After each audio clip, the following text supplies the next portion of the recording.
Good morning and welcome. Will the Committee on Zoning please come to order? At this point in time, I'd like to welcome Committee Vice Chair DeSantos Tan, Tyler, Councilmember Estaquia Aina, Councilmember Radiant Cordero, and Councilmember Matt Wire will be coming in very shortly. Although remote and oral testimony is being permitted, this is a regular in-person meeting and not a remote meeting by interactive conference technology under HRS Section 92-3.7. HRS for the general public is the Hawaii Revised Statute. Therefore, the meeting will continue with notwithstanding the loss of audiovisual communication with remote testifiers or loss of the public broadcast of the meeting. Members of the public will be allowed to provide oral testimony on all items on the agenda in two ways, remotely and in person in the council chamber. Oral testimony will be allowed when each agenda item is taken up in the following order. We will be taking up first and foremost the remote testimony from our testifiers, and secondly, the in-person testimony in the council chamber. Before testifying, each person shall state their full name and the agenda item they are testifying on. Each speaker may not have anyone else read their statement and is limited to a 1-minute presentation per item. All persons who are registered to testify remotely by video conference or phone will be called upon first. Once more, remote testimony. When your name is called, please monitor your screen and activate your audio feed when prompted. The following are some of our friendly reminders and tips. Video conference from a quiet location if possible. If you are watching the proceedings on Olelo, please mute your device at the time you're called to testify. When the timer on the screen reaches 0, would you please conclude your remarks promptly? And for those who are joining us by telephone only, I will definitely identify you by the last 3 digits of your phone number. When your number is called, please press *6 to unmute yourself when prompted.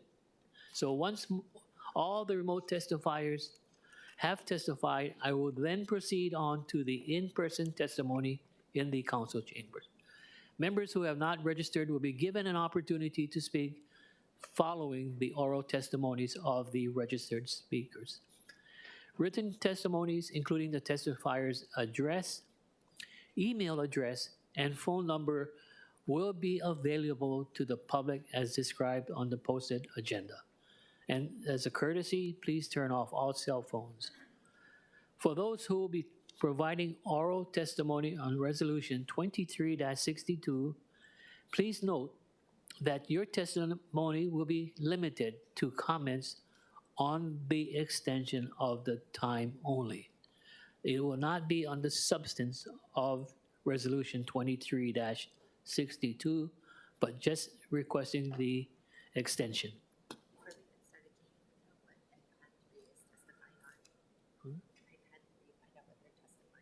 Oh, is there an iPad 3? And what measure are you testifying on?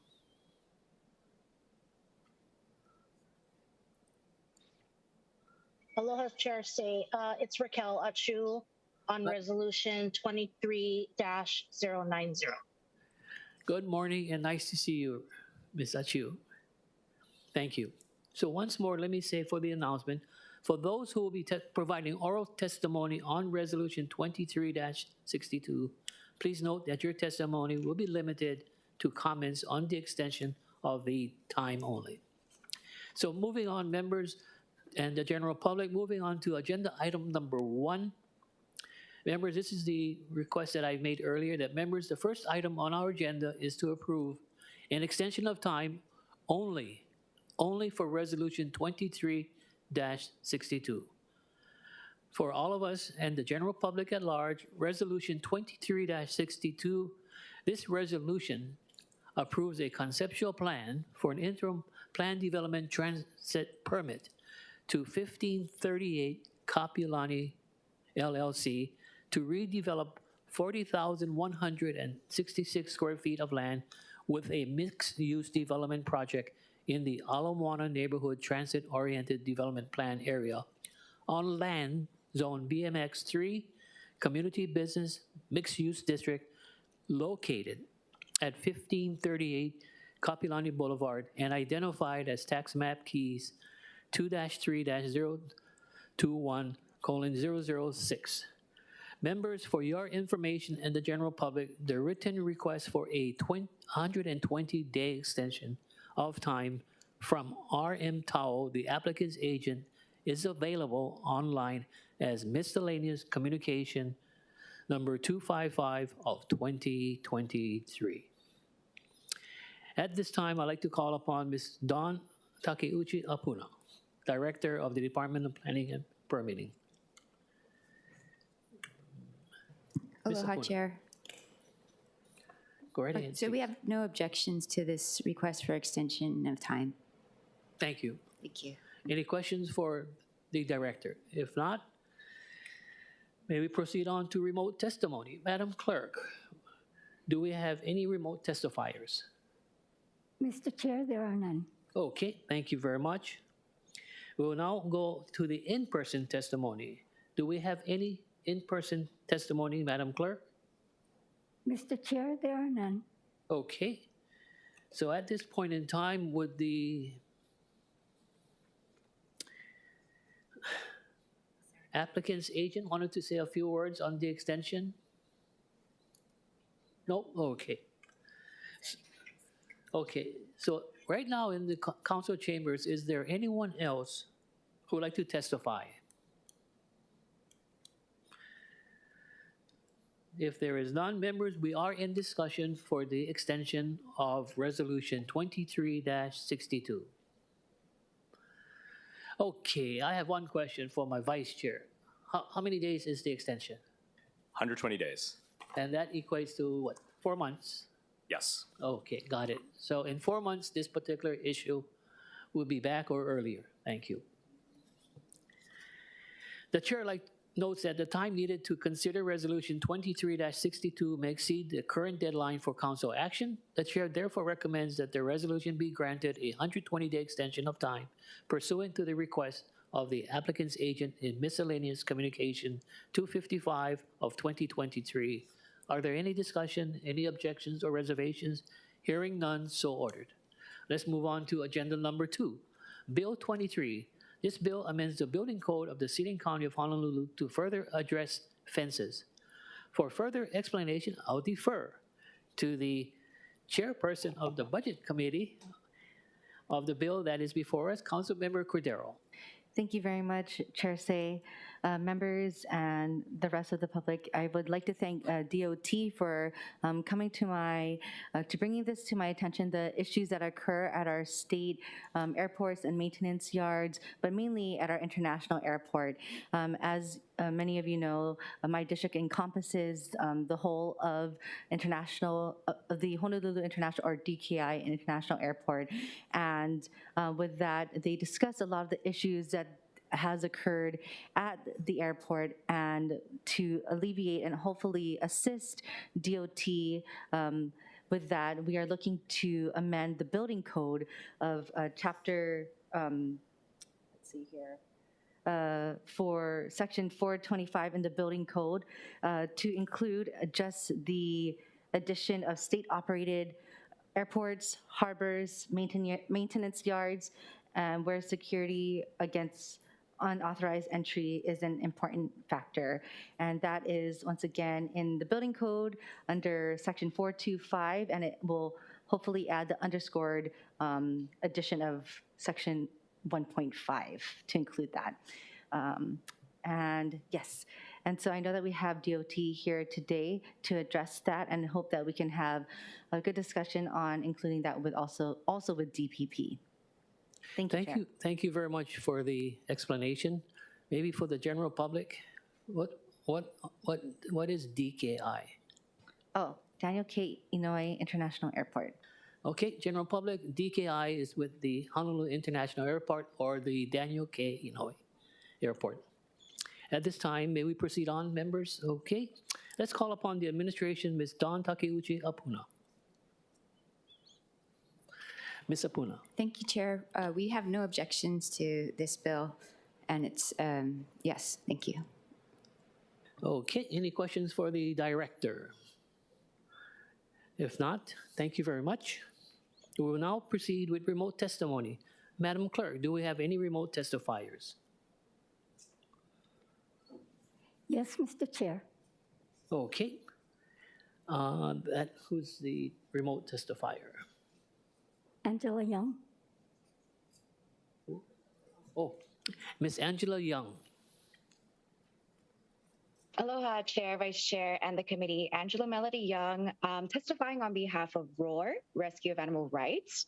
So this is about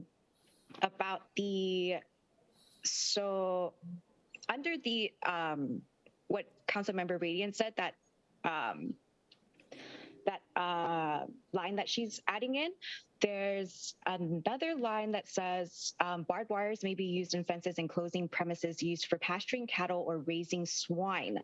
So as an animal welfare advocate, I'm just going to talk about a few points about other species of animals that may require barbed wire for fencing and closing the premises, such as chicken farms and goat farms that are popular here in Hawaii.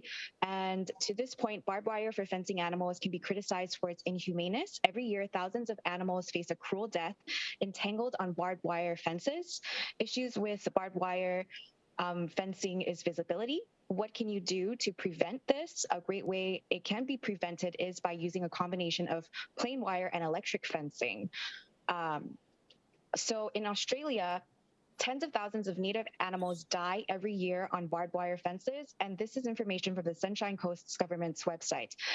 Tens of thousands of native animals die every year on barbed wire fences. They often take days to die and are left in fear and agony if they are not found and rescued. Okay, Ms. Young, your time has run out, so could you just summarize your position in support or in opposition or just comments?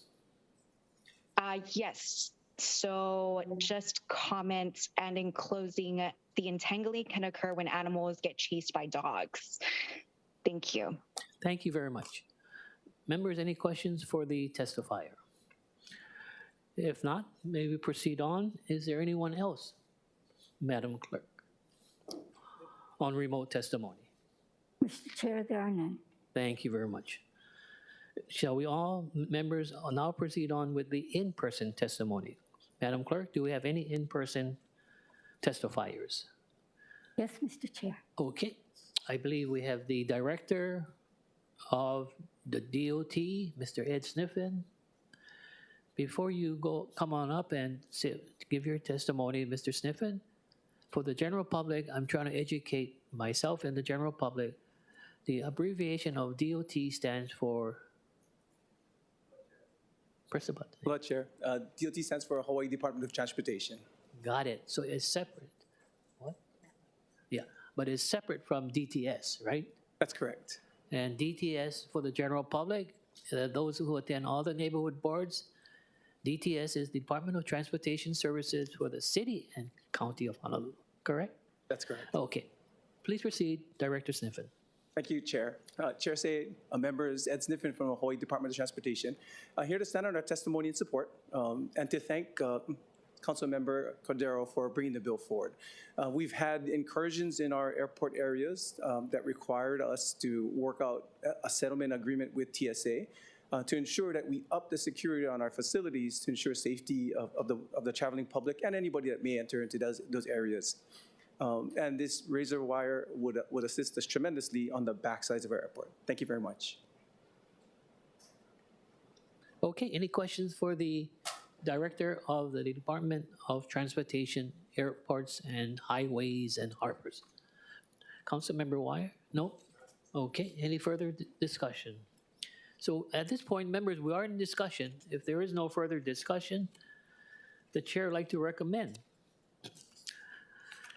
that bill, that 2023 be reported out for passage on second reading and scheduling of a public hearing. Any discussion, any objections, any reservations? If none, hearing none, so ordered. Let's move on to item number 3, Bill 56, of 2022 CD1. This bill addresses exemptions for the requirements to obtain a building permit. Members, we have posted to the agenda two proposed CD2 versions of the bill, one proposed by Councilmember Tupola and one that I propose. For your information and summaries of the amendments is listed on the agenda. At this time, I'll defer to Councilmember Tupola to explain her CD2. Thank you so Hold on. CD2 General Public is the committee draft 2. Okay, please. Thank you. Honestly, we should always explain acronyms. It's really good. So for the CD2 that I submitted working with the department, the one addition was in letter B under the beginning. It included under exemptions, requirements under the rules relating to water quality to implement the best management practices. And then the department also wants Of Honolulu 18-3 CD2 that I propose, that 18-3.1B carves out an exception for construction work to be done within any public utility right-of-way or easement. A building permit would therefore be required for construction work to be done within any public utility right-of-way or easement, allowing Hawaiian Electric Company to identify if any proposed structure would obstruct access to utility lines and equipment. Number 2, relating to electrical work, adds a new exemption for the replacement of solar photovoltaic component parts or equipment with like-for-like materials to restore system operations within the original designed energy output of the system, provided that the original approved system capacity is not exceeded. At this time, I would like to call upon DPP Director Takeuchi Opuna for some of her thoughts and clarifications. Director, in revised ordinance 18-3.1B6 of Councilmember Tupola's proposed committee draft 2, the proviso reads that provided that the total impervious surface therefore does not exceed 75%. Can you explain that, Deputy Director Jiro? Let me state it once more again for you. That in the proviso reads, provided that the total impervious surface therefore does not exceed 75%. Aloha, Chair, and members of the council. Jiro Sumada, Deputy Director, Department of Planning and Permitting. Chair, I'm not exactly familiar with that proviso, and I don't think I can explain it. Okay. But maybe if I consult with staff in the next few minutes, I can get some background on it. That'll be fine. Cool. It's it's just trying to address the stormwater issue that I believe not the DNV, but the other department that was in charge of stormwater, that they had a utility bill, stormwater utility bill, talking about impervious. Oh, okay. That's what we're talking about. 75% of it, the square footage. Yeah. Okay, so that's the issue. The lot area of it being 75% pervious or impervious, which we have here at impervious. So just talk to the staff for some clarification. Will do. Okay. Or my staff is saying, she's asking, is it 75% of what? Does it make sense? This proviso. Chair, I can clarify it when the time's appropriate. I beg your pardon, Madam? I can clarify when the Okay, go time's right ahead. appropriate.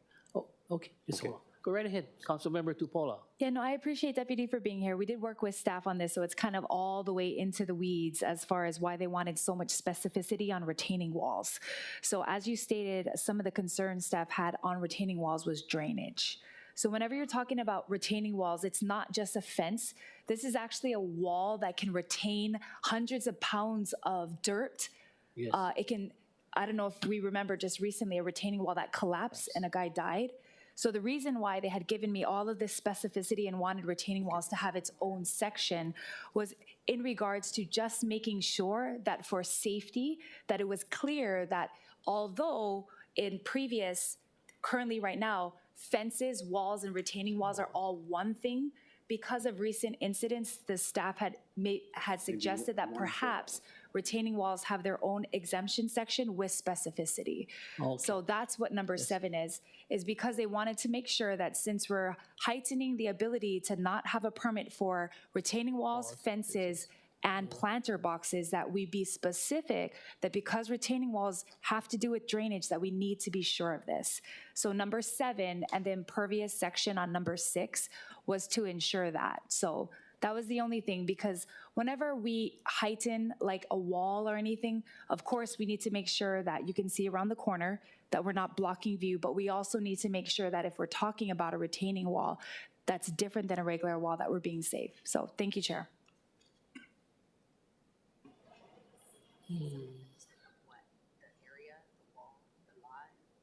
I see. May we have a short recess to the subject call of the chair? No, right now, no, you still need a permit.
Okay, the committee is back in session. Mr. Deputy Director Sumata. Thank you, Chair, for time to clarify this issue. So the proviso relates to 75% of the entire lot. Okay, great.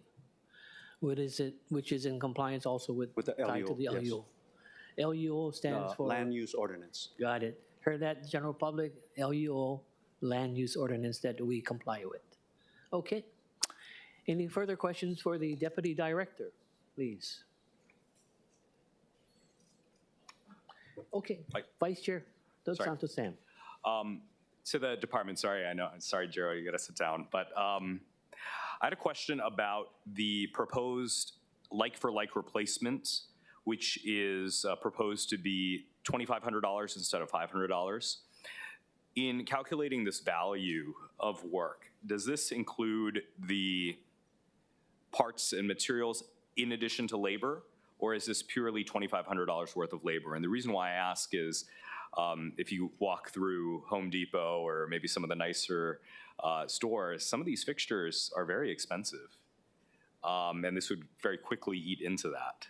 So we would end up requiring, no permit if you're putting in a very cheap set of lighting, but perhaps a permit if you're putting in very expensive, the same number of lights, but just a very nice, chandelier.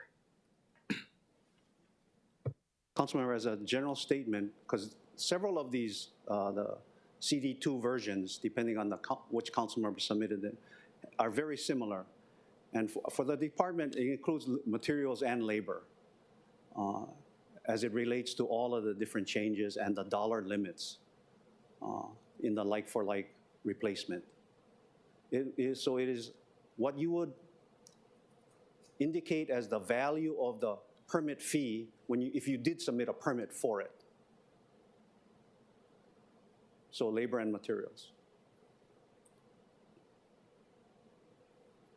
Does that clarify your, yep, okay. Chair Waters? Thank you. Good morning. I appreciate the effort by you, Chair, and the author of the bill, but really, what efforts has the department made in looking at this exact issue where I want to hear from the department what we can change, and we're talking again about what doesn't need a permit, right? So that's what Bill 56 is trying to do, right? Taking stuff off your plate. But I'd like to know from the department's perspective what we should do. Well, thank you, Chair. So when you look at this exemption listing, and it's very common in all jurisdictions, in the mainland and on all the neighbor islands, that there is a list of types of work that can be exempted when done by a licensed contractor, or if it is so small that it doesn't pose a threat to public safety or health. And that's why they created this list, or else we would be requiring a permit for almost anything you do on your property. So it's logical that we create a list of exemptions, and we actually compared this with what they do in the mainland, or what they allowed in the mainland as far as the dollar value and the types of work that can be exempted. So we're trying to be consistent, and it's not a free-for-all that you can just do anything and everything, but in this categories as far as replacement for like for like, for example, like replacing your roof on a house or a garage. If you're taking off corrugated metal roof, you put back corrugated metal roof, that type of thing. As far as the electrical and mechanical work, where there's a greater risk that a property owner could do something that's kind of stretching the limits of life safety, then that's when the requirement for a licensed contractor comes into play. So then it's on the homeowner to hire a licensed contractor. They don't need to get a permit, but that licensed contractor bears the responsibility to do the replacement or repair work in accordance with the code. So that's the essence of what these major provisions are. And it's just adjusting the dollar value in recognition that the cost of materials, the cost of labor, over the years when this first was introduced, has gone up. And what you could do for $500 if you're an electrician, or $1,000 if you're a plumber, it is very little nowadays. So it just makes that adjustment due to the rising costs or the cost escalations. I appreciate that, and thank you very much for the explanation. I think it's helpful for people watching to know what exactly we're doing here. But at the same time, I mean, there's certain things that you absolutely need a skilled, well-trained person doing this work, because we're dealing with health and safety. And really the idea is that we should exempt from building permits where you don't really, well, health and safety isn't coming into effect or isn't an issue. And I guess that's why I'm coming back to you, and maybe my question should be more specific.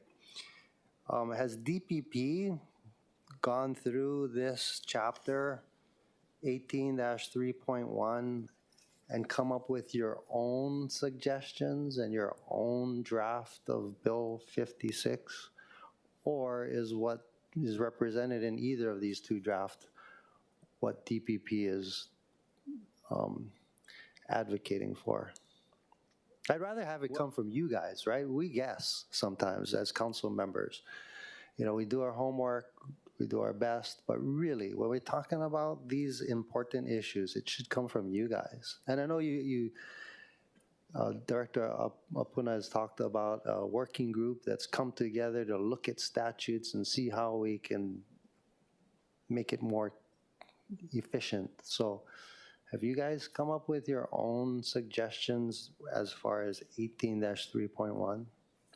Well, okay, you want to answer that? Thank you, Chair. So I think what it is we have worked with Councilmember Tupola. She provides some suggestions, and then we have also gone to staff and said, what else do you think we could take out? And again, like Jiro said, that there's basically a standard building exemption list throughout all the jurisdictions. It looks very similar. So we did go back to staff and ask what we thought could be taken out as well. But I think the drafts that are circulating now reflect what we believe we can take out. And always our biggest concern is life and safety. So I think we have looked at it and seen, are there more that we could take out from DPP's perspective? And at this point, we don't think there are any more than that is already presented. Okay, thank you very much. Thank you, Chair. Okay, any further discussion? Members for the department, would you please stand by? Deputy Director, thank you. At this point in time, we'll now proceed with the remote testimony. Madam Clerk, are there any remote testifiers? Mr. Chair, there are none. Thank you very much. At this time, we'll proceed with in-person testimony. Madam Clerk, do we have any in-person testimony? Oh, Mr. Michael Yee, please. State your name and what organization you're from. Oh, press the button. Press the button. Thank you. Council members, my name is Michael Yee, and my wife and I own MCYIA, a local interior design firm. My wife is out of town, so she put me up here today. She has been practicing interior design for over 25 years as the past president of the American Society of Interior Designers. On behalf of my company and as an individual, I support Bill 56 with one comment. The $2,500 limit, which Councilmember Dos Santos Tam spoke about, for electrical and material work, and at $200 per labor, plus GET, $2,500 is the equivalent of 11.9 hours or 1.5 days of work for labor only. This is way too low and not practical for even a very simple kitchen and bathroom renovation. It's very common that for a kitchen renovation, you can spend over $2,500 for light fixtures. Also very common that the plumber purchases a washer and dryer from Lowe's or Home Depot, and that alone can cost more than $2,500. I recommend that to be consistent with the intent of the bill, there be no dollar limit on electrical and plumbing for existing legal kitchen and bathroom renovations where location does not change and the space is not increased by more than 25%. The increased size is to allow for situations Mr. Yee, can you summarize your testimony? I'm very sorry. We were given 60 minutes, 60 seconds. Such as the growing situation of converting bathrooms and kitchens for ADA. Thank you. Okay, members, any questions for Mr. Yee? Mr. Yee, the chair has a couple of questions. Mr. Yee, the chair has a couple of questions for you. For the revised ordinance of 18-3.1B10, would you be open from the differences of Council Member Tupola's draft of 7,500 to 10,000? How the chair got around to the 10,000 ceiling for repairs and replacements was that this is what a handyman does, a ceiling that was created by the state legislature. So that's why we increased it to 10,000. Would you be open to that also? Oh, when you read the intent of the bill, if someone wants to do a simple kitchen or bathroom renovation in an existing house, it really should be the work that entails to get a kitchen and 3 bathrooms done, a typical house. And that, these days in Hawaii, nothing happens with a plumber or electrician for a simple construction project less than $10,000 each. Okay, thank you. Councilmember Dos Santos Tam.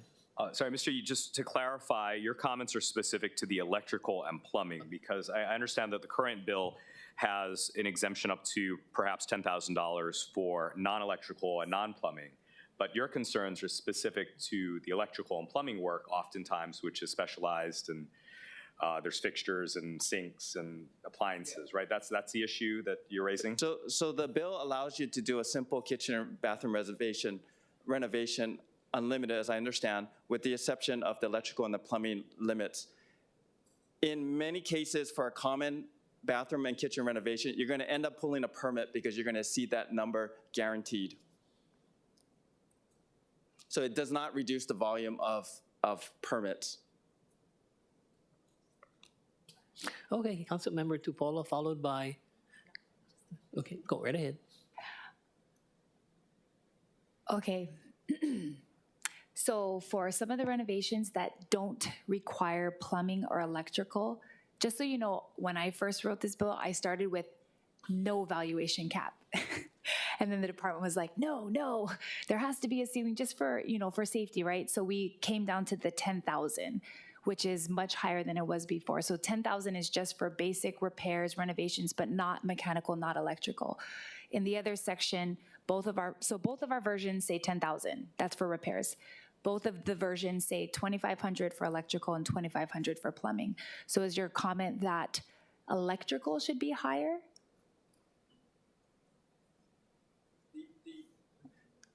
The goal is that if someone wanted to do a kitchen and bathroom renovation, as I understand your intent, like replacement, that they should be able to do that without pulling a permit if everything is replaced in existing. And the value, the first goal to me is why you have a valuation if you want them to do that. And the second is you have to have a valuation. It really needs to be more practical to where construction costs are today. Okay, understood. I do hear what you're saying, and the component replacement is the section I was talking about, and the cap is at 10,000, not at the 2,500. But again, I did think it should be higher, seeing as though everything in the department's definition always is labor and materials. It's never separated. So even with labor and materials, 10,000 is actually kind of low if we're doing and purchasing materials that are very expensive. So thank you for your testimony. Thank you, Chair. Okay, any further discussion? It's healthy discussion. Chair Waters, please. Thank you. For the purpose of further healthy discussion, so how do you ensure that not just you, but anybody doing a renovation of their home, that they're going to be using well-trained, skilled craftsmen to do these jobs, other than if they pull a permit, right? I mean, I guess maybe the question is for DPP later is, can a homeowner just pull a permit on their own to do a plumbing job? No, I think from my experience, and we've done hundreds of projects over the years, if someone's intent on not following the rules, they're not going to follow the rules. What I think this will really help is people who want to follow the rules, and they will now pull a permit in a situation where they ordinarily would not, because they can't wait for a year if they buy a new house and they want to move in and start this renovation. I'd imagine the whole purpose of the permit is to make sure that it's done correctly and done to code. So how can we ensure that it is done correctly and done to code without a permit? Because if the requirement is to use a licensed electrician and plumber, they are the ones that are regulated by the state if they don't install, per code. So do you think there's a way that a person can submit a request for a permit, and as long as they can prove that they use a licensed contractor, electrician, plumber, mason, that should be enough and the permit can be expedited? I think where you're going is if there's not a wait to pull a permit, where after the project's done, they turn in a project documentation showing that this work was done and this is the licensed contractor or plumber. I mean, that's one way of doing it, or I'm just saying up front. You attest up front that you're using a licensed contractor, and then you're, boom, almost like pressing a button, you submit the affidavit swearing under oath that you're using a licensed contractor, boop, the permit spits out of a machine just like that. I think that's a great idea, Chair. All right. I'm curious to see what all the labor guys in the audience think about that, but, and also what DPP thinks about that. And do you think there should be a limit on the job size? I mean, are we going to allow that for what Stanford Carr wants to build? 600 units, boom, you just put in your thing. Garens Bobarens, he uses a licensed contractor to do his project, but why should he also have to wait a year and a half for his permit, right? If he can attest, I'm gonna use a licensed architect, a licensed contractor, boom, permit, 1 week. What do you think? I think they'll help a lot. So the intent is if someone is replacing like in kind, and we want them to do that, right? It makes the housing stock better here. We should find a mechanism that allows people to do that at least faster. So appreciate that. Thank you. So next question for DPP. What do you think of that idea? These large-scale projects, we know they're using licensed contractors, and many times they're using unionized workers who are well-trained. Why do they gotta wait a year and a half for a permit when we know already, like these large developments building hundreds of homes, they're waiting a year and a half, and it's like, whether it's Castle and Cook or Schuler, these guys waiting, and they're building the same house over and over and over and over again, and you're making them wait. Why? Okay, Chair Waters, I think the bill that we could address that concern is Bill 6, because you're actually entertaining a larger perspective than what's covered in Bill 56. But we advocate that the permitting process be followed and that they use licensed design engineers and architects to review the code, because it is very complex and it's not simple as replacing a light fixture or a plumbing fixture, so that we have this permit process to ensure the full compliance with the code for life safety. And on large-scale projects, like things that Stanford Carr would develop and other developers, there's a need for that. And not just for the building itself, but also the site development that goes on too. But for Bill 56, in relation to what Mr. Yee was talking about, and if I may, Chair, clarify, the provisions in the various versions of this CD2 relate to allowing the property owner the flexibility to hire licensed contractors to do small work. And it is the dollar value is kind of set, and in my mind, the way I think about it is, how much would you allow someone to do without getting a permit, but with a licensed contractor that could actually risk their safety, or the house burning down, or an explosion happening, or flooding the entire house? What type of work would kind of limit that as far as dollar value? Because we recognize that as a homeowner, there's stuff that happens that you want to be able to fix right away. And you don't have, and if it's so small and minor in nature, that it can be done safely and properly, and with the use of licensed contractors to get it done. So the dollar value is not set as, we're going to renovate the entire kitchen. It's out of the list of things that you want to renovate, it can be replace a counter. That's one. Or replace a cabinet.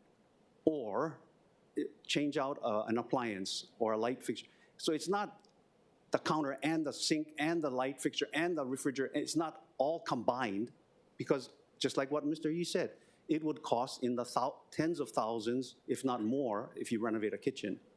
But it is more in what is a reasonable limit to do one or two items of work that would not endanger the property owner's life or the safety in their home or a commercial structure. Okay, what is the answer to that question? You posed the question. I could turn it right back to you. What is the So for appropriate electrical amount? work, that increasing the dollar limit to $2,500 to replace one fixture or one type of fixtures, that to me, that's reasonable. In the plumbing situation, using a licensed contractor to replace a sink, toilet, or a combination that is at $2,500, that's reasonable. Okay. So, and even the handyman clause for $10,000,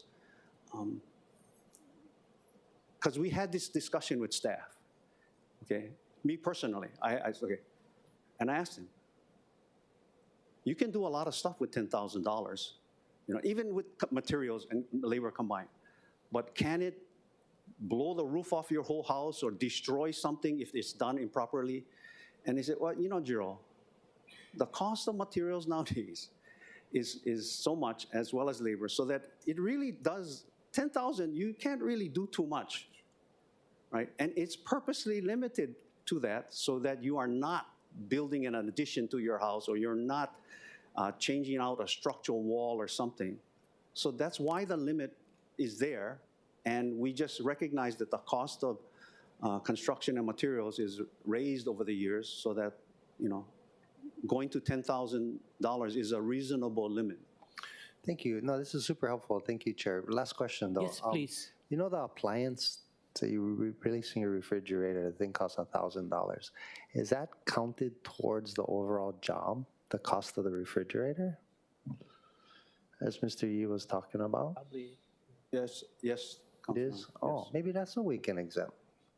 Doesn't, because that's one plug-in device, right? Of course, the plug that you plug in them into gotta be done right, but we can exclude Chair, the cost of the stove, the refrigerator. Maybe dishwasher a little bit different because you gotta hook up the water. But certainly some other appliances. Okay. Thank you, Chair. Any further discussion for the Deputy Director, Councilmember Dos Santos Tam? Deputy Director, this is something that's a little bit different than what we've discussed so far, but both of the CD2s add language that would provide for interior remodeling that doesn't affect the number of rooms or bathrooms. And as we've seen with some of the monster homes, and thank you for shutting them down, we have these sort of bizarre non-bathroom bathrooms. I note that there is a definition of bathroom in ROH 21-10.1, but there's not a definition of bathroom in 18. I don't know if we would have to put that in. I just want to be clear that that the department in interpreting this would know what counts as adding a bathroom or not. Because I don't want to see people adding in a eighth bathroom. Councilmember, I think you actually bring up a good point. I think that the definitions that we have in place are flexible enough to prevent what we could anticipate some folks jerry-rigging the system for their own benefit, and we can still inspect and ensure that they don't violate any of them, like, for example, the monster room ordinances. Good. I do want to ask another question, though, and this is sort of a normal home renovation type of thing that we might do that's fairly minor. Both CD2s talk about not affecting the number of rooms. So if you were to take your bedroom and you've got extra space in the bedroom and want to build, frame out basically a closet, non-bearing, maybe a sliding door or something, does that closet count as a room? Could you not add a closet to your bedroom without having to pull a permit? I think you can add the closet space to a bedroom and not be classified as adding a bedroom. Or adding a room? Adding a room, yes. So it would qualify under that handyman clause. Okay, good. Limit. Good. Okay, thank you. Okay, any further discussion for the Deputy Director? I apologize to all of you. We should have gotten your testimony at the beginning, even though I had proposed the different committee drafts too. But after Mr. Sumada is completed, we'll proceed on to the remote testimony. Chair, real fast. Is there, yes, Councilmember Tupola. Thank you so much for all your commentary. I just wanted to thank the department for all the work that we've done together, as well as Chair Say, I think all together with all the different inputs. And of course, Councilmember Wire, we've incorporated some, even Councilmember Dos Santos Tam. I feel like all of us have kind of contributed to where this is at today. We've had to come back and forth on amounts. And so I just wanted to iterate that this is narrow for a reason, and that this requires everyone be licensed, and that this also requires life and safety, and that's why we went from no valuation cap to a cap, and I'm glad that we could agree on an amount that we thought was reasonable. I think at some point in time we'll have to revisit this, but I feel like the work we've done to get to where we are will greatly help homeowners, and the majority of our permits that are stuck are local residential permits. So anything we can help homeowners do so that we can better live and operate here in Hawaii, I think we need to do it. So thank you for the hard work on the department, and thank you, Chair. Nope, thank you very much for the introduction of the measure. Thank you, Mr. Sumada. Okay, is there anyone else in the council chambers who would like to testify on this particular measure? If not, members, we are in discussion at this point in time. Any discussion? Chair. Yes. So I was able to speak with the department about the two small differences between our CDs. Obviously, in the section relating to fences, they did feel like your version was simplified. It is similar to what I proposed, and we're willing to go with that. The other phrase they asked me to add in was relating to water quality. However, it does state already in the ordinance that all pertinent and applicable laws apply. So I think they just wanted to kind of put that out there. We all agree that the phrase "except for construction work done within any public utility right-of-way" is a good addition to it. So after speaking with them, if there's no other parts of the proposal that I have, I can support your CD2 so that we can pass this out. Okay, great. Any further discussion? Councilmember DeSantos Tam. Thank you, Chair. I appreciate your work in this and that of the council as well as the department. You know, we've heard from constituents throughout the island about how these small renovation projects get stuck for months, maybe more than a year sometimes, in permitting limbo. And this is one step to helping to clear that out and helping to streamline things. I'm pleased to hear among my colleagues here that there's an intent in the future to continue revisiting this to find other ways that we can facilitate this. I look forward to being part of that process because this is something that we have to do, and I'm glad to be supporting whichever draft the chair recommends to get this out June 7th, hopefully out on the council floor so we can provide some relief for these people waiting to do renovations. Oh, thank you very much. Any further discussion at this point in time? Councilmember Tupola, thank you very much for the introduction of Bill 56. And the chair would like to recommend that we go with the chair's draft of the committee draft 2. That the chair recommends that Bill 56 of 2022, committee draft 1, be amended to the posted committee draft 2 that the chair has proposed with OCS 2023-0451/5/17/2023 at 12:12 p.m. Are there any discussion? Any objections or reservations? Hearing none, the bill has been amended to the committee draft 2. The chair then recommends that Bill 56 of 2022, committee draft 2, be reported out for passage on third reading. Are there any discussion? Any objections or reservations? Hearing none, so ordered. Thank you very much for your patience, members. Chair Waters, there's one measure that I haven't scheduled for about 3-4 months. I want to share with the members of the committee is the Bill 6, and that particular measure dealt with the question of self-cert. I'm sorry, I can't talk about it. The staff just said, and just trying to defend, okay. Let's proceed on. I apologize to all of you.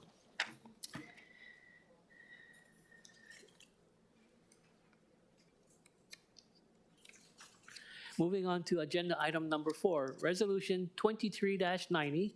This resolution grants a special management area use permit and shoreline setback variance to the State of Hawaii Department of Transportation Highways Division to allow roadway and pedestrian safety improvements on approximately 3 acres of various zoning lots located in the Agricultural District 1 Restricted Agricultural District and the right-of-way on Kamehameha Highway in the vicinity of Laniakea Beach in Haleiwa, and identified as tax map keys 6-1005:023, 024, 6-1-009:004, 021, and finally 022-6-1-010:019 and 020.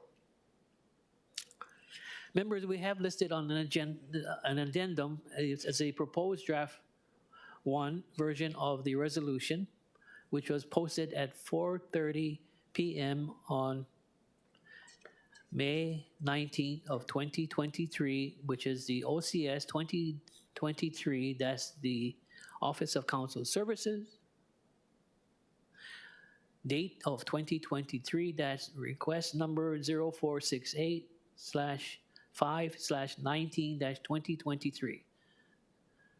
So this particular version was listed as an addendum on 5/19/2023 at 4:30 p.m. For your information, a summary of the amendments is listed in the agenda addendum. Members, we also have distributed a hand-carried CD version of the resolution, OCS 2023, which is the year, -0482, which is the request of 5, which is May 23 of 2023 at 5:03 p.m. Proposed by Councilmember Wire.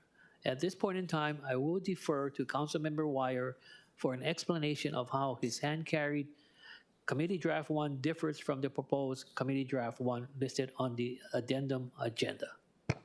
Mahalo, Chair. Besides, technical amendments, essentially it concerns adding a condition that part of the project by Department of Transportation includes the plan and design for parking lot, not actual building of it, but, and I think that hopefully it's informed by the conversation today, and it'll be an ongoing conversation that I'll elaborate more when we're at discussion, but mahalo, Chair. Okay, thank you. At this time, joining us in the council chamber is the Director of the Department of Transportation Services at the state level, Mr. Ed Sniffen from the Department of Transportation. Highways Division is to give a brief presentation for your information. The presentation is available online as Miscellaneous Communication 265 of 2023. Miscellaneous Communication 265 to the general public at large. Please, Director Sniffen. Thank you, Chair. Hello, Chair, members. Ed Sniffen from the Department of Transportation. Just a short presentation that's about 8 slides or so, just to give project background, information, the purpose and need, and what we're trying to get done. So it's our project, the improvements in front of Laniakea. Next slide, please. The improvements extend about 1,000 feet from Lauhulu Stream Bridge to about Puhakuloa Way, about 1,000 feet in that area. This realignment was considered necessary to take care of 3 things: pedestrian safety, resilience of the roadway in this area that's been impacted by shoreline erosion, and traffic operational improvements. We extended it this 1,000 feet out of necessity because this is an interim project. Initially, we were trying to extend it as far as Chun's Beach, but when we started looking at the alignment and the impacts it would have to archaeological and historic sites, we decided to mitigate that by minimizing the length to what we could actually do at this time. Next slide, please. So the roadway is going to be moved Mauka about 90 feet. That 90 feet gives us another 25 years or so before we anticipate any impacts from shoreline erosion. Now, if you look at this slide here, all it shows is the depiction of the 2100 Slurrexa, showing that this roadway is still going to be, this realigned roadway is still going to be within the Slurrexa or the area of impact. But we have a project that we're still moving forward that would move this roadway another 2,000 feet upslope to make sure that we're outside of that zone. Now that project is upwards of $75 million and has significant impacts to historic and archaeological sites that we still got to mitigate before we move forward. Just based on previous project deliveries, that's 10 to 15 years minimum before we start moving forward, something like that. So in the interim, we wanted to make sure that we took care of the community's needs at this time. Next slide. So as we said, the needs have been stated. The project was designed to make sure that beach access was not only kept, but enhanced by the project, and that we started delivering some of these paved areas back to its natural condition. Next slide. I think we covered this already. So this is the cross-section of the project itself. If you look on the left side of the screen, you're going to see the people walking on the beach. That's the existing beach area. You'll see the existing utility poles that are there. They're going to remain in that area, and they're protected by a rock revetment in that area. There's a green space that separates, that green space that separates the beach from the new bike and ped path is actually the Mackay Lane of the existing highway right now. So we'll take out that Mackay Lane, we'll regrass it, and we'll make sure that we recover it to nature, to its natural condition. The Mauka Lane of the existing highway will be kept, the pavement will be kept in that area to be turned into a bike and ped path. There'll be a green space separating the new parking area that we've designed as well. That parking area is designed with grass pavers for a couple of reasons. One of which is to make sure that we have a best management practice permanent in that area to make sure we can take care of the drainage. Then on the right side is the new highway. This realigned highway is going to be 2 lanes, one in each direction. It's going to be separated by a refuge lane to make sure that people can turn left into this area without backing up traffic in the opposite lane. So that's the look of this area. A couple things I should point out. When we first did this is during our EA, the slope on the Mauka side was coming out pretty steep, 2-to-1. We flattened it to 6-to-1 now to make sure that there's no danger in that area. On the Mauka side, we were also restricting parking, so we can keep all the parking on the Makai side of the highway, but not by a guardrail, by a fence. So that's the consideration in this area. The whole intent for this relocation is to ensure that parking is now on the Makai side of the highway, not Mauka. No more pedestrians crossing the roadway in this area. The beach access is enhanced through this project. Next slide. So this one depicts kind of from a plan view. If you see the orange area, that's the existing parking lot. It's about 19,000 square feet. You see that white with black lines on the upper side, that's the new highway that's coming through. So it's going to cut off about 7,000 square feet of that existing parking lot. The purple you see next to the orange, that's the new parking area. That's going to be about 16,000 square feet. So not as big as the existing, but pretty large. It can take about 50 to 55 vehicles or so. That's the grass pavered area. And if you look at the grass pavered area going towards the ocean, there's 2 points of access that get from the parking area to the beach. That's the layout in general of the project. Next slide, please. We're phasing it to make sure we minimize impacts to the public during construction. Most of the work will be done at night. But we're going to be allowing the contractor to work during the day when they're working off of the highway. So on the Mauka side, when they're building out the new bridge, the new roadways, they can work anytime. When they start impacting, we're making sure that we minimize the impacts to the existing parking area until we need it. Once we start taking it, we'll start looking at widening the Makai side slightly so we can shift lanes, shift traffic over where we're going to connect up. So the connection impacts are going to be about 12 days, but not consecutive. We'll make sure it's a single lane impact on the connection points in those areas. So we'll stay off the highway as long as we can. The connection points, we'll make sure we do the work at night. We'll minimize impacts to those areas. The project is, we can, if the SMA is approved, we can advertise this in June. We can start work in December or January of next year, December of this year or January of next. It's going to be about 18 to 20 months for the project. That's all I have, Chair. Thank you. Okay, thank you very much. Members, any discussion for the Director of Department of Transportation Services? Councilmember Wire. Mahalo, Chair. And I'll be as concise as I can, understanding that this is probably one of the most impactful projects for this particular area, decades in the making. And, you know, as anyone that's said in 2 hours of traffic for that 15-mile stretch between Haleiwa and Kuku, I can understand why everybody on North Shore has an opinion on this project. Director, mahalo for being here, for all the work you're doing. You know, on this project, on spending 2 hours in front of the community of, you know, doing multi-jurisdictional work, cross-jurisdictional work. So really appreciate all that you're doing. Didn't get to connect yesterday. We finished neighborhood board 10 p.m. And of course, I'm digesting all this information too. So I wanted to just dive into a couple quick questions for you.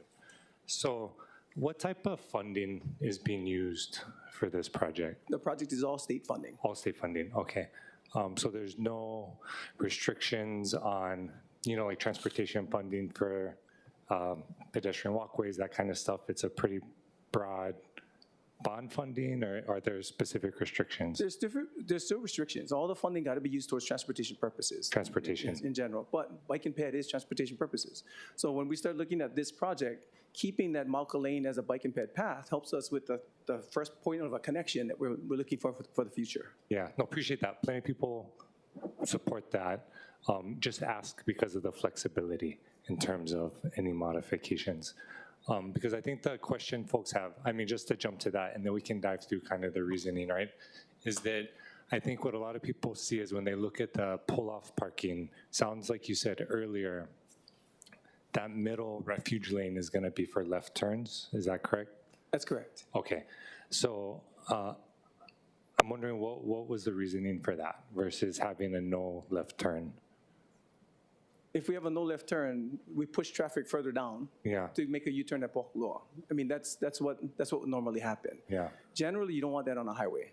U-turns, left turns, in unprotected areas or areas that people don't expect them, very difficult to handle. Okay. So putting a refuge lane in this area makes sure that we have people turning where they're supposed to, not pushing them to different areas, but also allowing people to stack up without impacting people going on the through lanes. Okay, I'll take a step back too.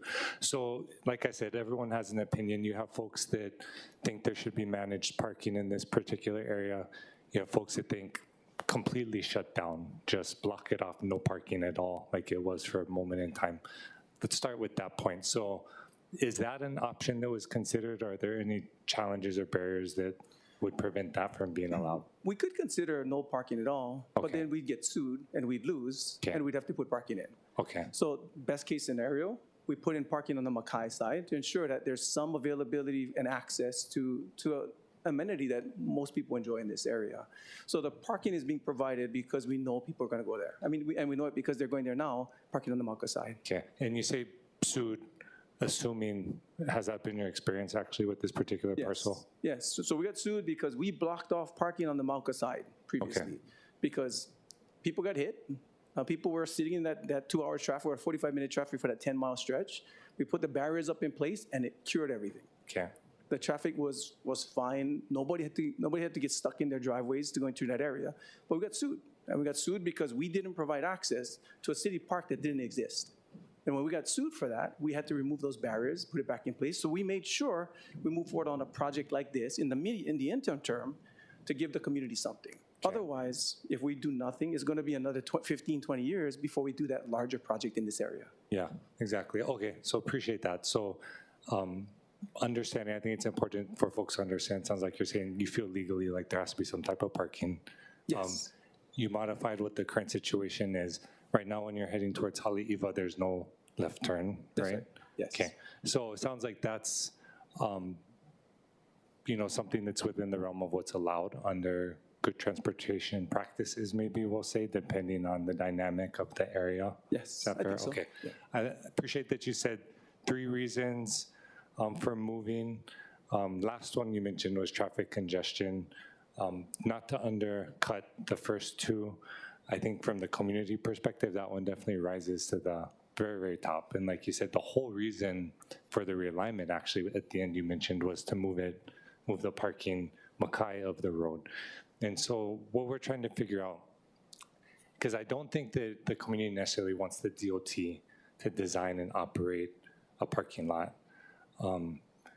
Actually, most would prefer you don't do it probably because I don't think it's necessarily in your wheelhouse. I mean, not you have the expertise, but we have city parks, we have state parks who actually have a much better managed access record. I think the underlying concern is that one, and maybe you can talk a little bit, I know I've been asking a lot and saying a lot, but in terms of the parking during construction, what is that gonna look at? And 2, outside, all the testimony that came in noting that the North Shore Neighborhood Board submitted a letter in support of the North Shore Chambers comments and Sunset Beach Community Association comments. Other, community members have mentioned support. And I know DOT was represented at the Neighborhood Board last night, so for mahalo for that. Mm-hmm. So in looking at those underlying concerns about managed parking, can you share a little bit about your thinking? I totally agree with you. It shouldn't be DOT. I mean, that's just not our mission. During construction, 19,000 square feet exists now. Worst case scenario, we take out a 7,800. So you're left with 11,200 square feet of parking in the existing area.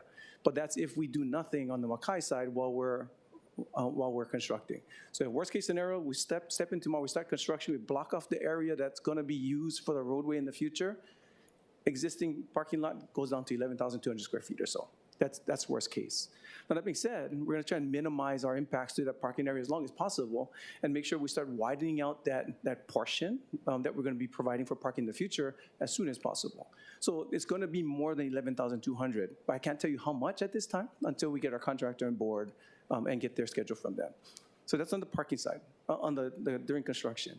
On the permanent situation, we've been working with the city and with DLNR to take on this parcel. And I don't know which one's going to do it yet. So we're going to have to keep working with them to see who's going to commit to the jurisdiction in the future. And we're happy to work with them while we're still building this project. Once the project's done, though, it's going to be on them. So we'd love to make sure that we start deciding sooner rather than later what it's going to look like. From the managed parking perspective, if that's looking at blocking off portions of the parking lot to ensure access comes in different areas, we can look at that. But again, it'd probably be by fencing rather than by guardrails to block access. Yeah, I mean, I think it's good we're having this conversation now because we'll be taking testimony. Fencing, guardrail, whatever it is, I think and of course, I'm sure you've seen it, or I know you received copies about the specific requests regarding, the number of spaces, all of that, right? And folks may talk about that today. But I just wanted to emphasize that, our amendment in terms of requesting DOT to do a design and plan for plan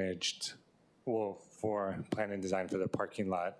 I was going to be requesting, I don't know whether it'd be today or as we work on the language and whatnot, to add on including managed ingress and egress. Because I think what folks are really concerned about is this has been an issue for years, right? All these different approaches were used, and what's happening now is working to some extent. And then I think moving it Mackay, but maintaining a similar structure where you just have the one entrance, whatever the barrier is. Could be nice plants, I don't know. I'll defer to the community input and your thoughts. And then coming out on the other side would I think really ensure that whatever ultimately comes about and who manages it from the parking side and the impact on traffic would really be mitigated and resolved, if that makes sense. And totally understand, and I totally understand that. So and if we can move forward on this conversation quickly, that'd be great, because the funding limitation is not gonna stop us from moving forward.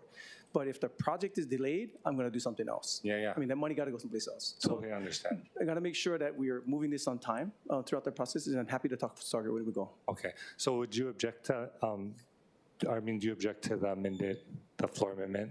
No, because I think we're doing what's being asked in the floor amendment. Okay, would you object to adding after, shall plan and design a parking lot, comma, that includes managed ingress and egress, comma, on the Mackay side of the... See, if that's a condition of my project, I would have a hard time, because Okay. I don't know who's gonna manage it, I don't know whose jurisdiction it is, and I cannot dictate that to them.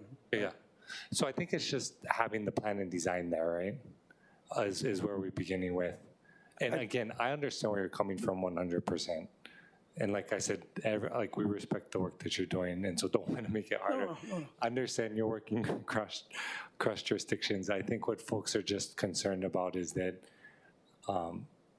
it's going to have an impact. I think in everybody's experience with this particular parcel. And to be frank, I don't even think that Parks, who I love, and they're doing great work, but in terms of managing this particular space, who has the expertise on managed parking, I think it would be State Parks. But then if we're gonna leave the building up to them, the space is just gonna get in line behind the other projects that they have, and then we're gonna have a mess for years with this parking situation that's just taking us back after the community's waited decades, right?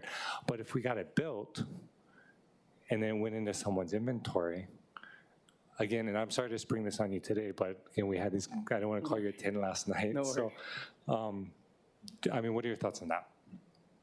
So, well, a couple things, right? If, again, if the managed access is on us as a condition of our development, I'd have a hard time with it. Only because I don't know who's the jurisdiction is gonna be. And second, I don't know what kind of cost it's gonna bring up. So if we're looking at Hyena is a great example of a really good managed access parking lot. I don't know what it costs for DLNR to do, for them to do that. So I can check with them and see what it would look like. So at this time, I would have no objections. I would love to talk story about it a little bit more as we go forward. Okay. And just to repeat, that the burden wouldn't be on you to actually manage it from at least in my understanding of the language that I'm adding. It would just be ensuring that it's included as a part of the plan and design, because I think folks are concerned that if this moves forward, we're going to just end up with calling the pull-off space the parking lot. Yeah, no, I get it. And that's the thing. I get it that it's just planning and design. Yeah. But if it's including construction and including the equipment that's necessary to manage that access, that's another story. Yeah, and to be frank, I'm not at this point suggesting that's what that language includes. Okay. I mean, I would No love objection. it if we keep talking story and then you agree to build it, but that I just wanted to throw that out there. So you're more comfortable with? I'm good. Okay, Okay, yeah. okay, thank you, Chair. Thank you very much. Okay, Councilmember Tupola, please. Thank you, Chair. And thank you to the area council member for all the work. I mean, honestly, this is a huge, more than decade ongoing problem. So first off, just wanted to give a shout out to Ed. I would say that what is happening here is something. Let's be honest, nothing has happened for so long, and quite frankly, that lawsuit was a huge deal, and you guys tried to do something, and you were sued for doing something.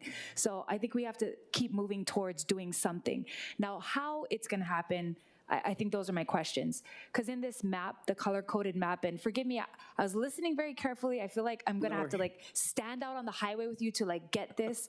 But technically, because you're moving into the parking area and that's where the highway is going, technically you're not gonna be on city land anymore. So like this area where the parking lot is technically not gonna be city. That's why you brought up DLNR, because it's going to be something outside of city jurisdiction. Now, if we kept it where it was, and then now we're talking about managed parking on the right side, that is city land, right? The TMK is the city's, am I right? That's correct. And the adjacent landowner is Kamehameha Schools. That's correct. Right. So as we move the highway into that area, it's both city, Kamehameha Schools, and could even argue DLNR. Because the high, when we did the shoreline certification, the high actually covers the new highway. Yeah. So if we're looking at that, then it's actually DLNR land. I didn't want to tell that to my brothers at Kamehameha Schools yet, but that might be the discussion that we have to have with everybody. So we're still working on trying to get the access through. And then this picture with the colors, on the left side, does the curve start at the bridge? So like after Cavallo entrance, right where the bridge is, that's where the curve starts? Just before the bridge. So it's Just before the bridge. Before the bridge. So actually we're building a new culvert or a new bridge for this new route. And then does it go all the way to where the street is? Just past. Just past where the street is. Okay, so question here, because people do park along Cavallo fence. Is there going to be a crosswalk? Yeah, no, there will not be a crosswalk in this area. That fence gonna be like a foot off of the line. There's gonna be no place to park there. So that's just kind of like the thought I had, because before the bridge and after where you guys are not coming in, people will still try to find parking on both sides. And the whole point of us doing this is we can't have people crossing the street there. It's so dangerous. Absolutely. So once we finish this area, and we start seeing what the impacts or ramifications will be, right? How many people can park in that area, and how many will be parking outside to cross? We can start seeing where we can put new facilities to ensure we can cross. Now, that being said, the crossing is the difficult part. When we put crosswalks in areas, and there has to be a landing point. yes. Right? So in the past, when we started looking at crosswalks in this area specifically, we were dropping them off on a curb that didn't even exist. Yeah. So that was a difficulty. We got to look at it a little further. And then you said it's 11,200 square feet for the parking lot. So you're saying it's not determined yet how many stalls? It's going to be, the new parking lot is going to be 16,000 square feet. It's going to be about 50 to 55 feet. So 50 to 55 stalls. 50 But it's to not marked 55. right now. It's just going to be an unmarked parking area right now. That being said, the existing parking lot is the 19,000 or so. I see. When we move forward with construction, we're going to be taking out 7,800 feet to turn it into 11,200 at the worst case scenario during construction. So the example you brought up with Haena, HTA paid for it. which was cool of them because it was like really a tourist problem they were having, but it helped to manage it that even locals had to pull a permit. They didn't have to pay for it, but then they knew that the stalls were going to be full, and if it's full, then you shouldn't go down there. You shouldn't go there that day.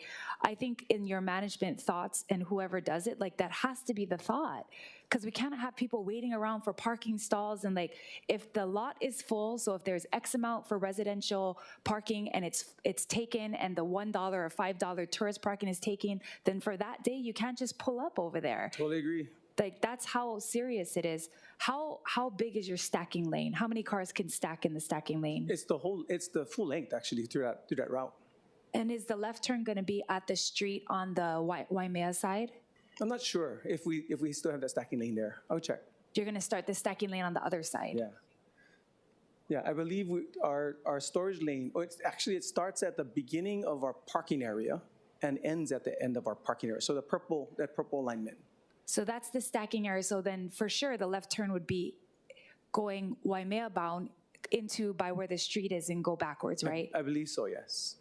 I gotta check though. No, I get it. I was just wondering because, obviously we have stacking lanes in Honolulu. It's always a thing like, oh, they never made it long enough. Yeah. Not enough cars can even stack inside there. So I think the whole length is a lot. I mean, especially if there's managed parking, the length of the stack should be fine. But yeah, Ed, thanks for everything. Honestly, you step up where people don't. We appreciate you. You always collaborate on city and state projects. Thank you for being willing to even get into this, as it is super controversial. I know there was a lot of like sacred sites past that street that people from Kawailoa Ranch were concerned about. Thank you for meeting with them and all that you do. Thank you, Chair. Thank you. Thank you very much. Members, any further discussion for the applicant, the State Department of Transportation? Director Sniffen, thank you very much. I must say this, after 2.5 years being here, you are the first state director to come and testify. Awesome. I wish more of our state directors would come and testify because we're all involved in this. Thank you. Definitely. Thank you. Thank you all. Okay. Let's move on to the Department of Planning and Permitting. Director Apuna. Thank you, Chair. The department supports the proposed CD1 of Councilmember Say, your proposed draft. Okay, thank you very much. Oh, boy. Okay, any questions for the Director of Department of Planning and Permitting? Please, go right ahead, Councilmember Wire. Chair, I appreciate that. Director, just given our conversation with DOT, I wanted to get your insight on the conversation. What are your thoughts? I think that's great. I mean, I spoke to Director Sniffen as well, and he's made his assurances that there will be parking and a management plan for that. So I think that helps to, for the community to understand that there will be parking. So I don't think it's necessary to put a condition within the SMA permit for that specific issue. Okay, how come? Yeah, because Director Sniffen said he has no objection to it, to making the amendment. So why would DPP? I think that this issue about parking is outside of the SMA permit requirements or a part of as a condition. I think that there is uncertainty about the SMA area, and we would only have jurisdiction over that area, so that where the certified shoreline is, seems to maybe not include the Makai area for the parking. Repeat that last part, my apologies. So the SMA area that we have jurisdiction over is between the certified shoreline and then Mauka. I think that the parking that's proposed is also, it's unclear where that is, but as a threshold issue, parking as access to the beach, we don't think not necessarily the requirement for parking is access. We believe that access to the beach and the resources are there. There's nothing preventing that. So as is, I think that the permit addresses all the issues and impacts as required under the SMA laws. Okay. And I just ask because we understand, as Director said, the purpose of the project was to move the parking. That was the purpose.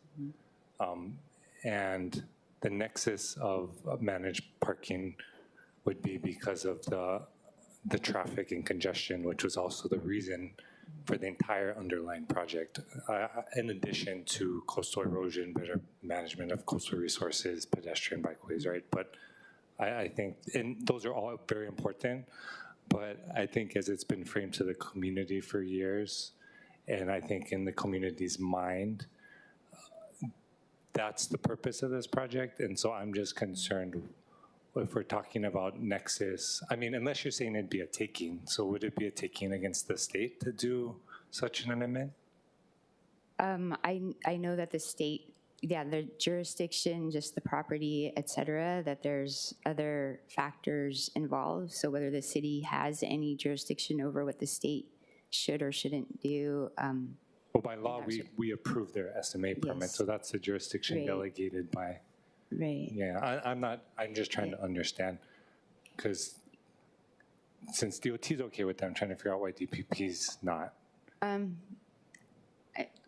Okay, I'm, Director Apuna, would you like to call up your division chief?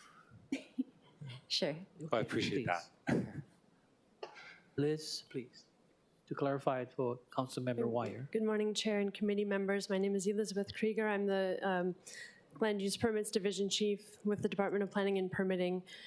In general, I think that what we feel is that the first condition that requires them to develop in general according with the plans, the approved plans show this area as parking, and therefore an additional, more detailed element of how exactly they design it is where we're concerned, because our ability to enforce against the Department of Transportation would be somewhat tenuous. And then what the director was mentioning about the location of the shoreline becomes that jurisdictional boundary. We all know that the shoreline is dynamic.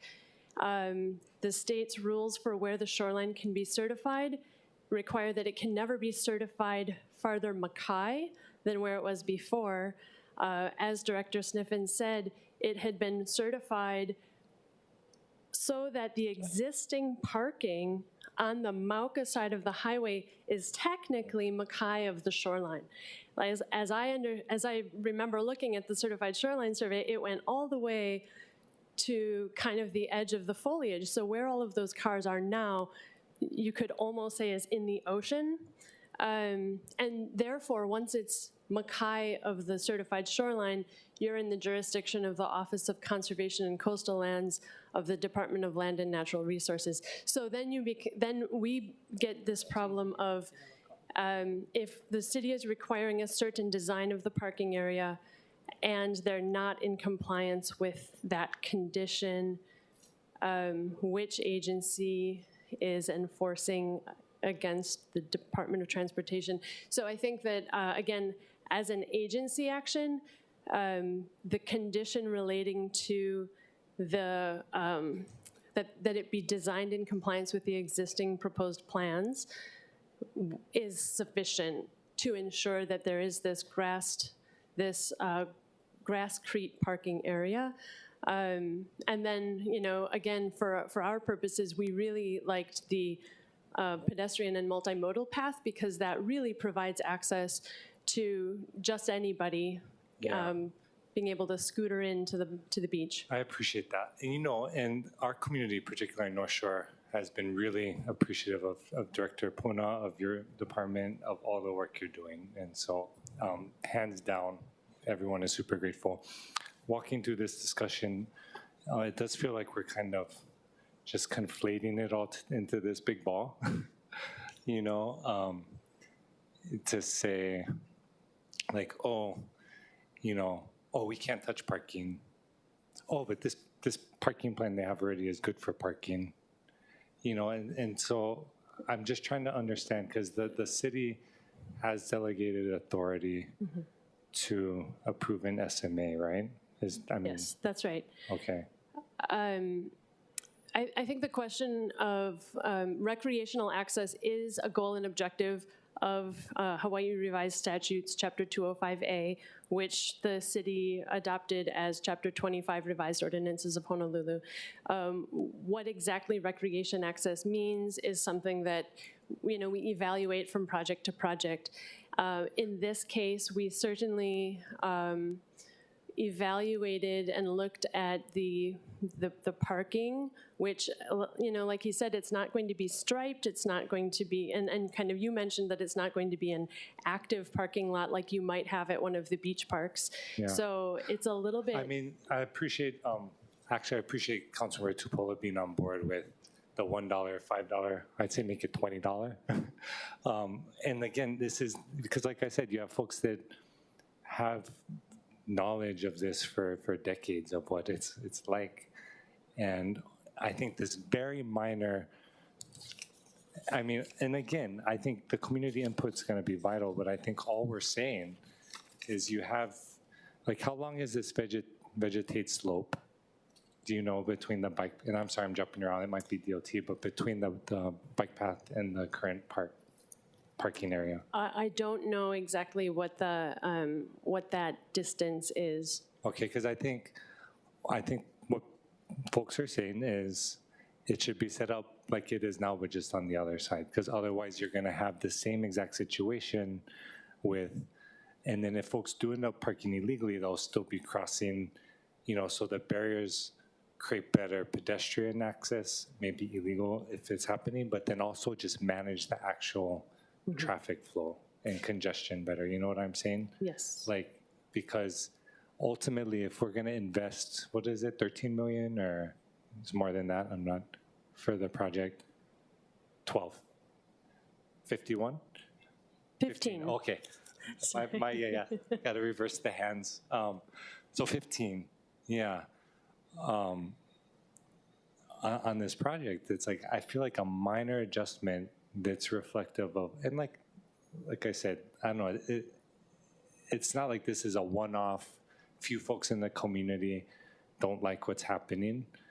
And I think everyone knows this, right? There's a general understanding of what the parking and the traffic situation looks like in this area. Yeah. I think that what the department would be supportive of is a condition that allowed the DOT to design as they need to, so that we can collaboratively make sure that all of those goals and objectives are needed. I think that what we're concerned about is us as the department enforcing a condition against the state when they say we have say some minor issue with how that actual design is going, because we're looking at traffic engineers. And so for us as a coastal zone management permit, where we're looking at all of those coastal hazards and evaluating that, we want to make sure that they have the flexibility that they need in order to design also with like those traffic health and safety standards applied. So whatever was flexible enough to accommodate that, and then also not to potentially cause any problems with jurisdictional changes. Okay, I like that. Okay, so you're saying leave it up to DOT, so you're deferring to DOT. Yeah, and I think that where the approved plans, if the approved plans need to be changed, they would be changing the plans, and then that it would be accommodating that such a change in the plans, not to completely ever scrap the plans, because if they did, we would say that's not consistent with what was approved by the city council. Okay. So whatever changes the city council wants to provide for, they would still have to design for. Appreciate that. Yeah. Mahalo. Thank you, Chair. So DPP's position is they'll defer to DOT. On the record today, DOT said they're okay with our amendment, so that'll be our request of the Chair. Mahalo. Okay, thank you very much. Okay, Councilmember Tupola, please. Just a real quick follow-up on who would be what the potential conversation is with who is going to manage it. So I know this might not be for DPP, this might be for Ed. My question is, does that happen in a conversation with DLNR, DOT, CNC? Does Councilmember Wire need to put forward a resolution saying we want to be a part? When do we insert ourselves into Insight for the parking lot? Like, how does that happen? When? Well, let me just, Elizabeth Krieger again. Let me just answer for purposes of enforcement, like part of what I was discussing was enforcement. So our inspectors that inspect for SMA and shoreline compliance, they're looking from the regulatory shoreline and MAUCA, and then the Office of Conservation and Coastal Lands with the state does shoreline and Mackay. Right. So they do enforcement, and then the Board of Land and Natural Resources and or the Director of Land and Natural Resources has a certain amount of authority for any kind of conservation district use approval, and I'm not any kind of expert about that, but the board plays a role whenever there's a question about things that are Mackay of the shoreline. Understood. Thank you. For Director Sniffen, if you could just real quick.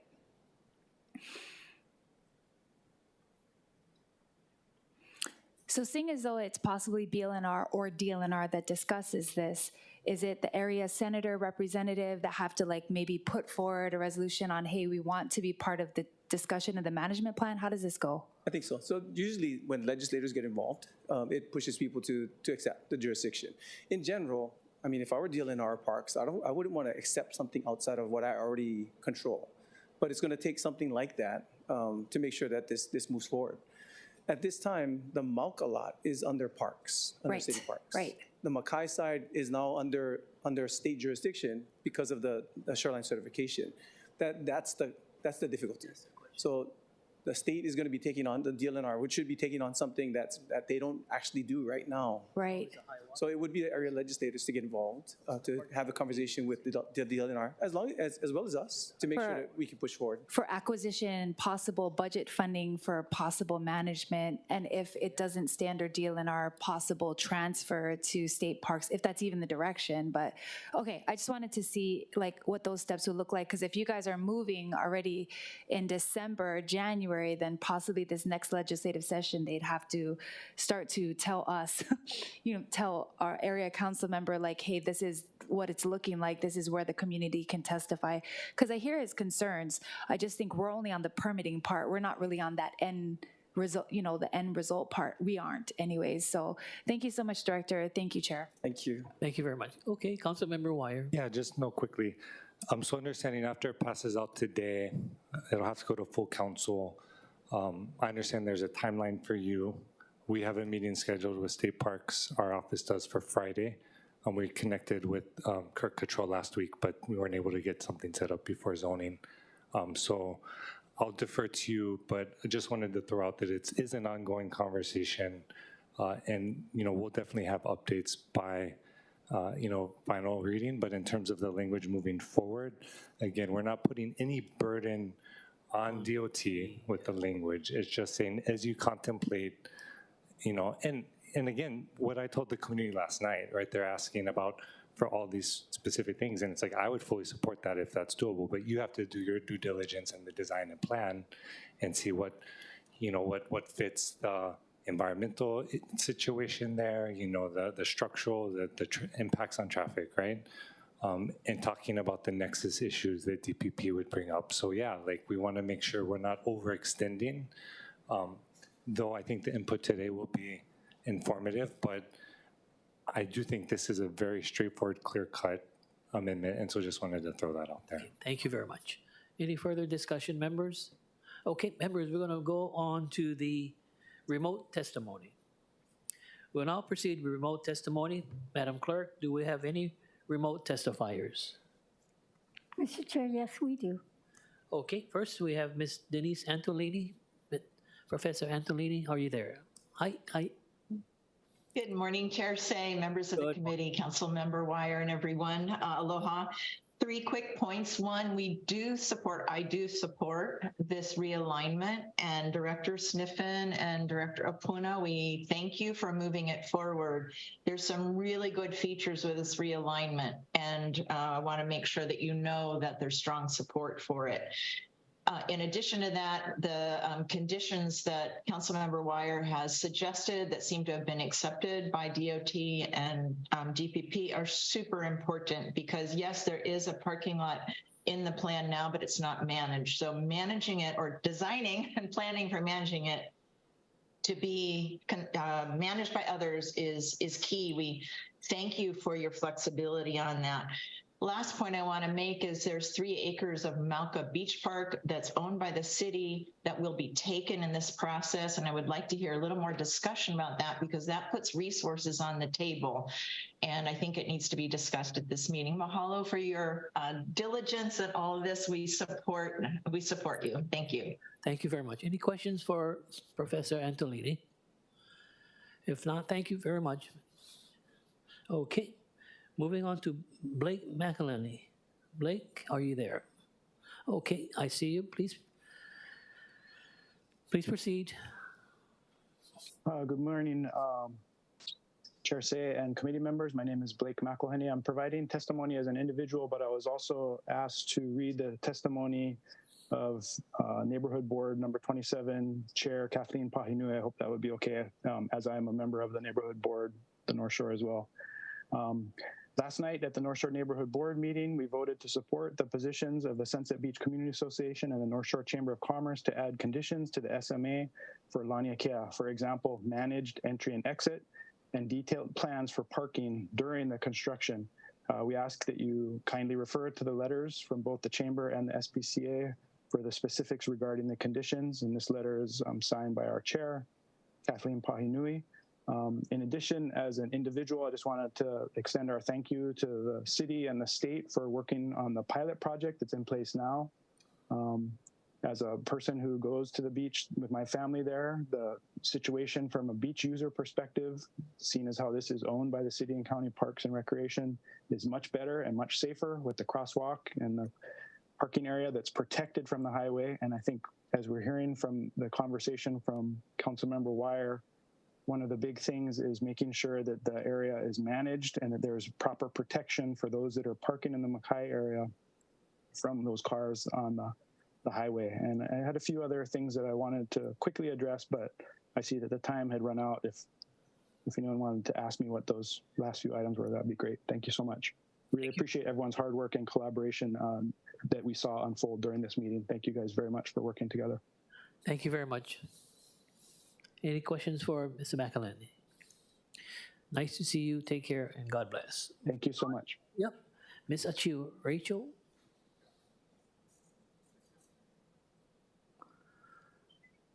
Hi, thank you, Chair Say, members. Although I don't disagree with the amendments of CD1, there is still very strong concern throughout our community as well. There are still concerns, although the realignment, we understand, is a safety issue. There is concern that if the realignment is due to safety, how is the parking lot on the ocean side not a safety issue? We have conversations of concerns of coastal erosion, shoreline setback, and this contradicts that. In the plan as well, the bike path, I'm not sure where that goes, being that that's a short area there. And the original conversation of Laniakea started with creating relief for traffic, and it has now turned into an accommodation of convenience. Although safety is always at the top of the list, I respectfully just ask that we remember that there is a part of the community that is concerned with how this is laid out. I'm completely appreciative for Director Sniffen and Councilmember Wire and Director Acuna's diligence in pursuing what is accurate and what is correct for this space. I look forward to a further conversation. Thank you. Thank you very much, Ms. Achiu. Members, any questions for Ms. Achiu? If not, let's proceed on. Madam Clerk, are there any testifiers in person? Yes, Mr. Chair. Okay. And we have Mr. Doug Miller.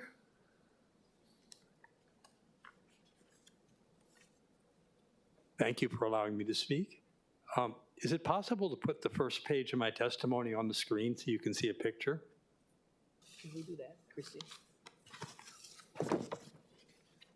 No. Basically, I wanted to, as a commuter, I live in town. I drive to Laniakea when there are north and northeast swells to go boogie boarding. I've been doing it for 45 years, and I've been surfing most of my life. Public parking, for those of us who don't live in walking distance, is a prerequisite for adequate public access to Laniakea Beach. Without sufficient parking, the public would have to walk long distances along the highway shoulder to get to Laniakea Beach.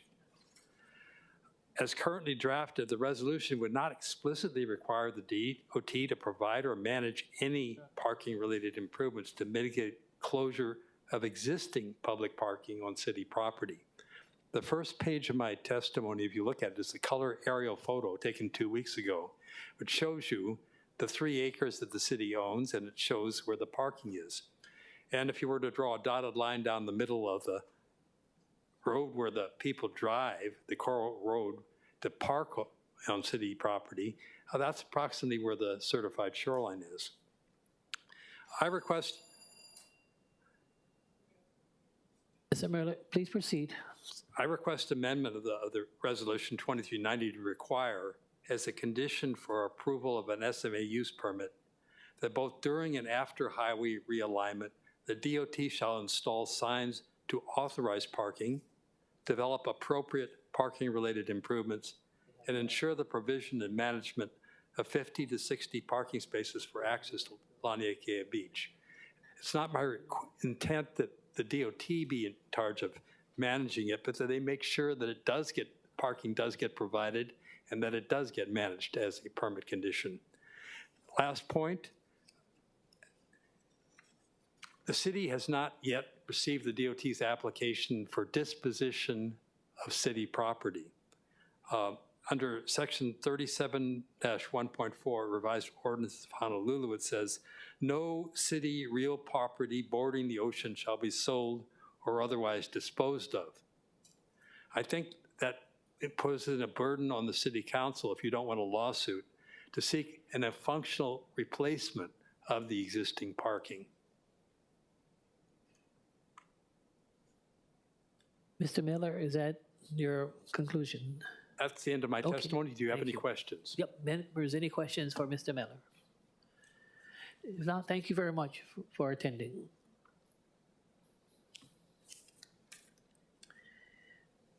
Okay, we also have Mr. William Martin, the North Shore Chamber of Commerce. Hi, yes, I'm on the board of the North Shore Chamber of Commerce, but I guess I'm also testifying as just a member of the public. So one of the main issues with the sort of, I guess it's not managed parking, is there's no accommodation for myself. I'm a surfer, I use that area. And then also a lot of disabled visitors and locals alike go there. So what's gonna happen now is I'm basically not gonna have access at all to that whole area. And I think part of the whole sort of motivation here is to enhance access, but that's not gonna happen here. And then I also really wanna emphasize and point out, it's not written anywhere in the description in the SMA. It doesn't even mention it, but yeah, this is a 3-acre city park. It is an unimproved park, but in fact, it is a city park. And I thank you guys, and please, let's get some organized, managed parking so that people like myself can access that area safely. Thank you. No, thank you very much, Mr. Martin, for attending this morning's public hearing coming from the North Shore. Councilmember Cordero. Mr. Martin, I was wondering, what is the accessibility at the current? Well, currently, with the parking that they have in place now, it's informal, but it's a vast improvement. And it's improved traffic, it's improved access. My van has a ramp that comes off the side, so I have to kind of be clever and negotiate an area I can park so that somebody doesn't pull up beside me and block. But I'm able to do that right now, even though it's not formal marked parking. With the new design, I don't see that possible because just the way it's designed. And then how I actually access the area, I surf, and then what I do is I'm able to pull in, and I have a power chair, so I can put my board down by the shoreline. There's a trail, and then I physically have to get on the ground and slide in and out. But there's an area that is a gradual enough slope that people like me or just people who have trouble walking can access that area. And you see people down there all the time. And with the population aging, you know, we're all having trouble getting around. And so I think it's really important that we don't forget the access issue there. Thank you. And Mr. Martin, have you been able to share that at the different, either your meetings or at the neighborhood board as well with the DOT? Yes, ma'am, I have. you. And then there's a lot of support actually from the Sunset Beach Community Association and the Chamber of Commerce. We all wrote letters, which I guess you have. We brought that to the neighborhood board last night. They voted to support the position of having a managed area. And then if I could just make a suggestion, I would love to see, I don't know how you can do it legally, but I would love to just see the city and county parks manage that area, because right now they're actually doing a wonderful job. They just resurfaced the parking lot, even though it's gravel and pressed coral. The 2 weeks ago, they came and they smoothed it out some more. There's trash cans there that they're emptying regularly. They're trimming back, and they just made it part of their routine. And I think that would be ideal if we could basically just switch the parking lot to the other side. Thank you, Mr. Martin. I really appreciate you answering my questions. Councilmember Wire. Yeah, no, I just want to say mahalo for coming out today, for your testimony, and also, you know, everything you've been sharing at the meetings. And beyond today, you know, I think you're right. We want to make sure that there's access. And so I think that's going to be a continued part of the conversation in terms of, and we'll keep you updated. I'll keep you updated on how our conversations go. Yeah, mahalo.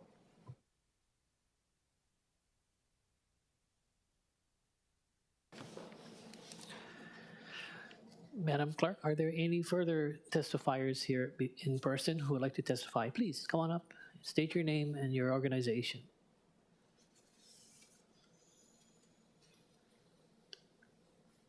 Hi, my name is Andrew Roberts. I didn't actually intend to give testimony today. I came in just to enjoy the AC and listen. But I heard something today that just makes me want to say something. The DOT director, you know, my advice to the council on this matter would be to listen to him. He seems like a smart guy. You know, when he was asked about whether we could just close the parking lot, he said no, because if we do, we're going to get sued and we're going to lose. And in my opinion, that makes him a smart guy. Thank you very much. Members, are there any further discussion at this point in time? If not, the chair would like to take a short recess, subject to the call of the chair, and we'll be back by 5 after 11.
Thank, the committee will come to order at this point in time on resolution number 23-90 CD1. The chair recommends that resolution 2390 CD1 be reported out. No, excuse me, Councilmember Wire, please. Mahalo, Chair. We just ask that paragraph E on page 4 be amended. In this, I'm looking at a hand carry draft I have today as well. If that, so where it says the applicant shall plan and design a parking lot, add after that includes managed ingress and egress, and then continue on with the rest of the paragraph on the Mackay side of the Kamehameha Highway, with the understanding that I think a lot of good community input was provided today. This isn't the end of the conversation. Mr. Martin brought up the importance of, accessibility. There's other concerns in the letter and the letters and the testimony we received today, understanding DPP's concerns about nexus and implications for the SMA. This is language we feel is appropriate for this time, understanding we'll continue community conversations until full council. Okay, thank you. So for the edification of the general public at large, the council member from the North Shore has proposed an amendment that the chair recommends that resolution 2390 be amended to the hand-carried committee draft 1 proposed by council member Wire. And the amendment would be and be further amended as discussed today by revising conditions to read as follows. For condition E, that the applicant shall plan and design a parking lot that includes managed ingress and egress on the Mackay side of Kamehameha Highway in the expanded shoreline area. That will be created by relocating the highway further Mauka to improve recreational access, traffic along the highway, and pedestrian safety, and to protect the area from any further development that may obstruct views of the ocean from the coastal highway. Is that correct, Council Member? Yes, Chair. Wire? Okay. So is there any discussion to the amendments? Any objections or reservations? Hearing none, the resolution has been amended to a CD1. The chair then recommends that resolution 2390 be reported out with the revised amendment that was stated by Councilmember Wire and the chair. Yep. Any discussion? Okay, I forgot to mention that it is 2390 CD1 be reported out for adoption. Any discussion, members? Any objections or reservations? Hearing none, so ordered. Thank you very much. Okay, let's move on to the next item on the agenda. Moving on to agenda number 5, resolution 23-87. This resolution authorizes exemptions from certain requirements pursuant to Chapter 201H-38 Hawaii Revised Statutes relating to the development of the Kaka'ako Block C Affordable Rental and Mixed-Use Project, a high-rise project on a 3.66-acre site located at 404 and 416 Cook Street in Kaka'ako, identified as tax map key 12-1-051:001. 054, excuse me, :001. Members, we have listed on the agenda an addendum for a proposed committee draft 1 version of the resolution, which was submitted at 5/19 of 2023, 5:15 p.m. And the OCS, Office of Community Service, number is 2023, which is the year, 2023-0467/5/15/2023-9. 19. 5/19 of this particular month. For your information, a summary of the amendments is listed on the agenda addendum. Joining us in the council chamber, we have Mr. Sanford Carr from the applicant of the Sanford Card Development to give a brief presentation of the project. And for your information, the presentation is available online as Miscellaneous Communication 258 of 2023. Mr. Carr? Good morning, Chair. Good morning. Thank you for having me this morning.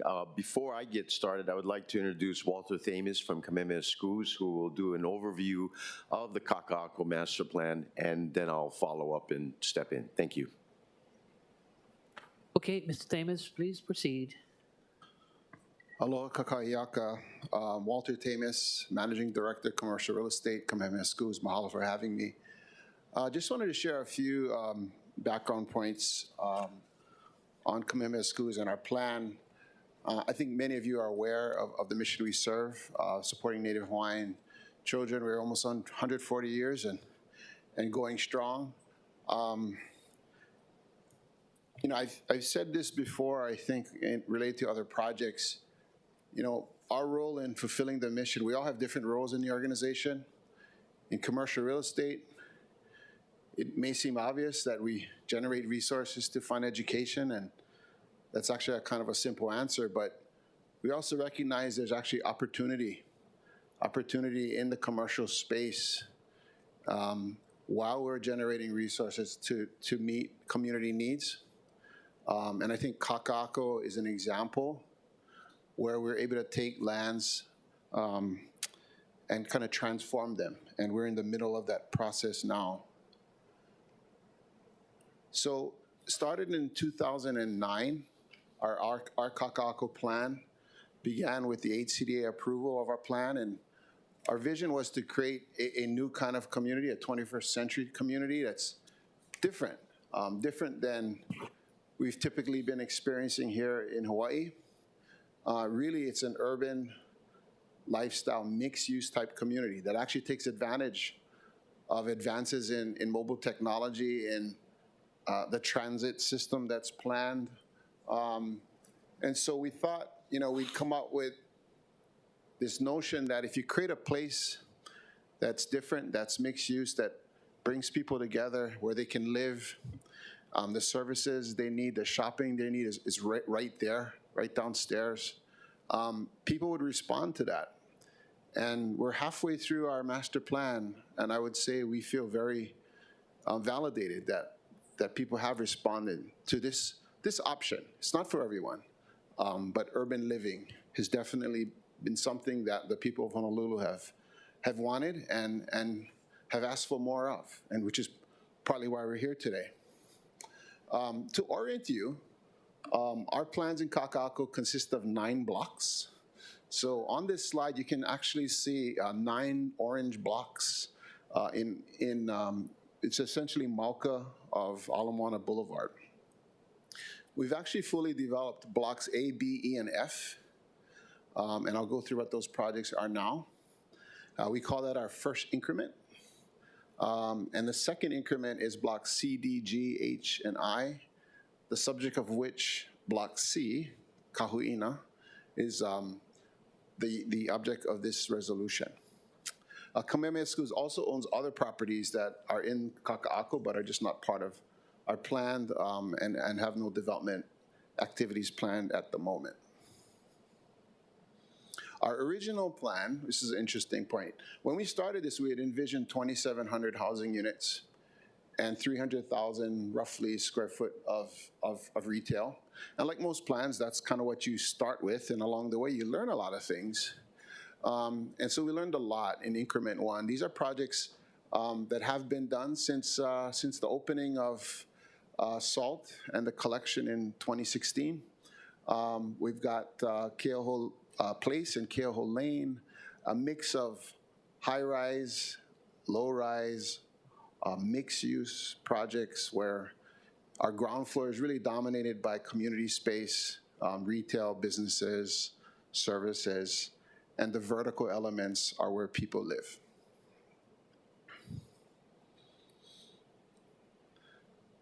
So what we accomplished in that first increment is over 1,300 homes. 456 are at the affordable level. And, we're real happy with the way that turned out. And they represented, you can actually see blocks A, B, E, and F to the left. The opportunity in front of us today is the second increment. And our plans have morphed. We see greater density, we see more affordability as goals for the project. That in the end will result in over 4,300 new homes, so well in excess of what we had originally planned.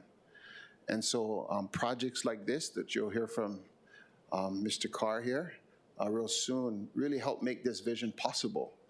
And our part to play really as master plan developers are to ensure that each development project fits in with that goal for mixed-use urban lifestyle. And as a result, we're a part of it. We continue to own and operate the commercial properties that are at grade in each project. So with that, I will turn it over to our development partner, Stanford Carr. He shares a lot of the same goals and vision we have for the area as we do. So it's been a wonderful partnership, and this is actually our second project. Stanford. Thank you very much, Mr. Thames. Mr. Carr, please. Thank you, Walter. Thank you, Chair. So Block C, also known as Kahuina, which translates to coming together at the crossroads, and the crossroads being Oahe and Cook Street. We have now collaborated with Kamehameha Schools for over 10 years, starting in 2013 on the conceptual planning of Keauhou Place and Keauhou Lane. And so that led us to start taking a step back in looking at increment 2. And this has been a 6-year endeavor and a 6-year collaboration with Kamehameha Schools. And we took the time to bring in a well-versed planner in urban village design and started creating a master plan for the remaining 5 blocks. So what I'm unveiling today and presenting in Block C, Kahuina, is just one part of the 5-block destination village that we have worked on creating within increment 2. So Block C, or Kahuina, is surrounded on the Makai side of Mother Waldron Park, bordered by Pohukaina, Cook Street, Oahe, and Coral Street on a 3.67 acre parcel. We approached this project with the intent of creating a mixed income, mixed use project and a demonstration project to exemplify what we interpret as the opportunities along the rail corridor, to utilize density to enable us to reach a broader spectrum of the housing ladder, deeper affordability, as well as a higher percentage of affordability. Now, HCDA rules is that if you build, much like at Keauhou Place, a new condominium project, you must have a 20% set aside for reserve housing units that are targeted to households earning between 100 to 140% of the area median income. For first-time home buyers who don't own any other real estate. In this case, this demonstration of our attempt here on a very complex project, we're providing 60% affordable. But not only that, we're reaching deeper affordability to provide 124 rental apartments targeted to households starting from 70% of the area median income. Now, what does that mean, 70% of the area median income? That's a household of 2 people renting a 1-bedroom unit for approximately $1,800 a month, including utilities. So that's where we start from. Also, of the 124 rental apartments, 80 units, or 64% of the rental apartments, will serve households earning 80% and below the median income. Now, you've recently approved the project of 100% for sale. You've in the past approved projects that has had a rental component, say like the Azure on the corner of Makaloa and Keaumoku Street. However, here we're attempting to reach deep affordability. I believe that community was subject to a 20% and 80% AMI set aside. So we're really trying and attempting here to propose using density as a tool, using HRS 201H-38, which the legislature created, the policies and programs that is managed by the Hawaii Housing Finance Development Corporation, as well as the tools and policies that the city and county of Honolulu have adopted. So we're leveraging both state and county policies and tools in order to enable us to reach a higher percentage of affordability for our community, to serve a greater portion or the housing ladder to our community, and also reach deeper affordability. So let me talk a little bit more about the specifics of the projects. We have two towers here. Tower A, which will be named Lamaku, the torch, and enlightenment. Tower A, as you can see, is a very different type of building typology. As you look through the skyline over the last decade of all the high-rises that have been built, most of them are elongated buildings that are usually oriented Maukamakai.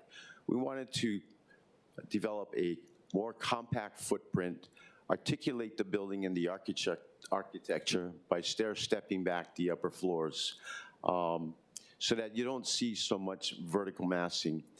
Tower A will be 43 stories, much like a Keauhou project that we developed previously. It'll include 124 affordable condominiums and 329 market rate units with ground floor commercial that will be retained by Kamehameha Schools. Tower B is a lot more complicated. We have, in addition to the ground floor commercial that will serve the community and amenitize the neighborhood, floors 2 through 9 will have the 124 rental apartments, again, serving households earning between 70 and 100% of the area median income.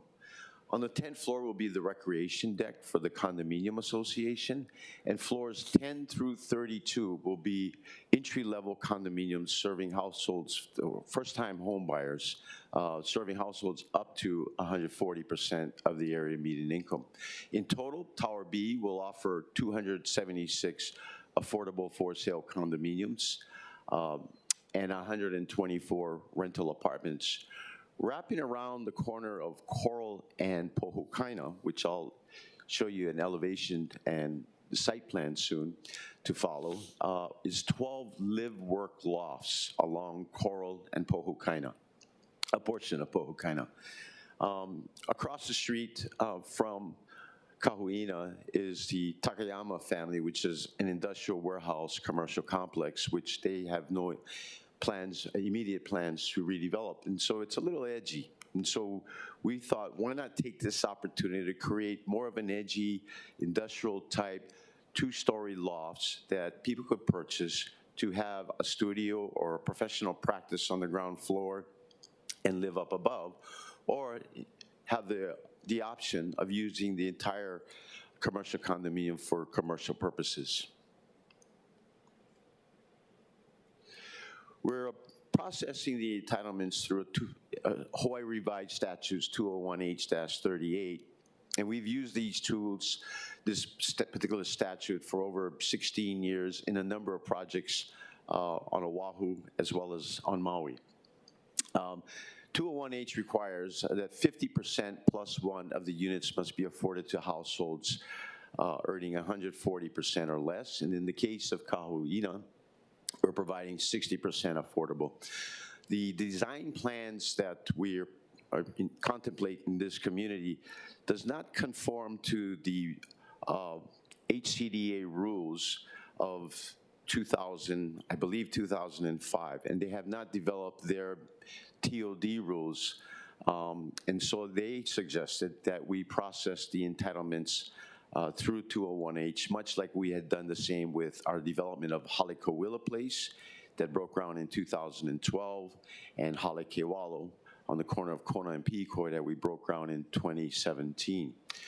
We'll have 1,262 residential and commercial parking in a 9-story parking structure. And again, to reiterate, 124 rental apartments, of which 123 will serve households earning between 70 and 100% AMI, and 396 affordable housing affordable condominiums serving households at 140 below.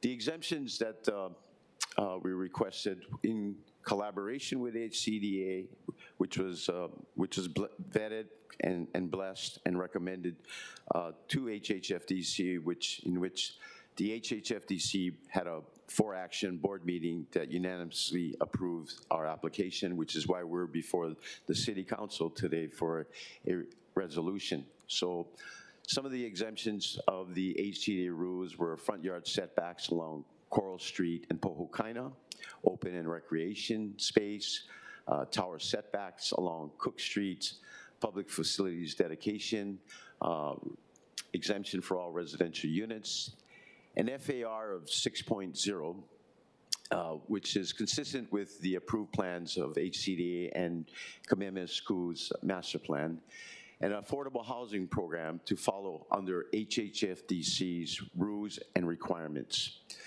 City fees for building permit fees, facility charges, and connection fees only for the affordable units as the policy of the city, which only recognizes affordability up to 120% of the area median income.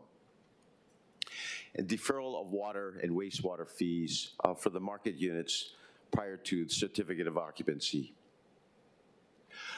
Our schedule is contemplated on, once we get approval from the council and adoption of this resolution, we will complete our drawings, open up our sales gallery, go to market, and hope to start construction by the middle of next year, no later than September of next year, and expect about a 30-month construction cycle to complete the project. So here before you is the site plan of the project. And does this have a, sorry, my laser will not work on the screen. How do I get back? So you'll notice on the corner of Oahe and Cook Street, a very expansive plaza. This is our Kuameki Market. It's about a 15,000 square foot open plaza that'll be amenitized with enriched landscape and hardscape, a water feature, and a great lawn. This is a 1 quadrant or 1/4 of the 4 blocks that make up for Kahuina, the crossroads, where we can have festivals, concerts, open markets. It's for the community. It's a gathering place.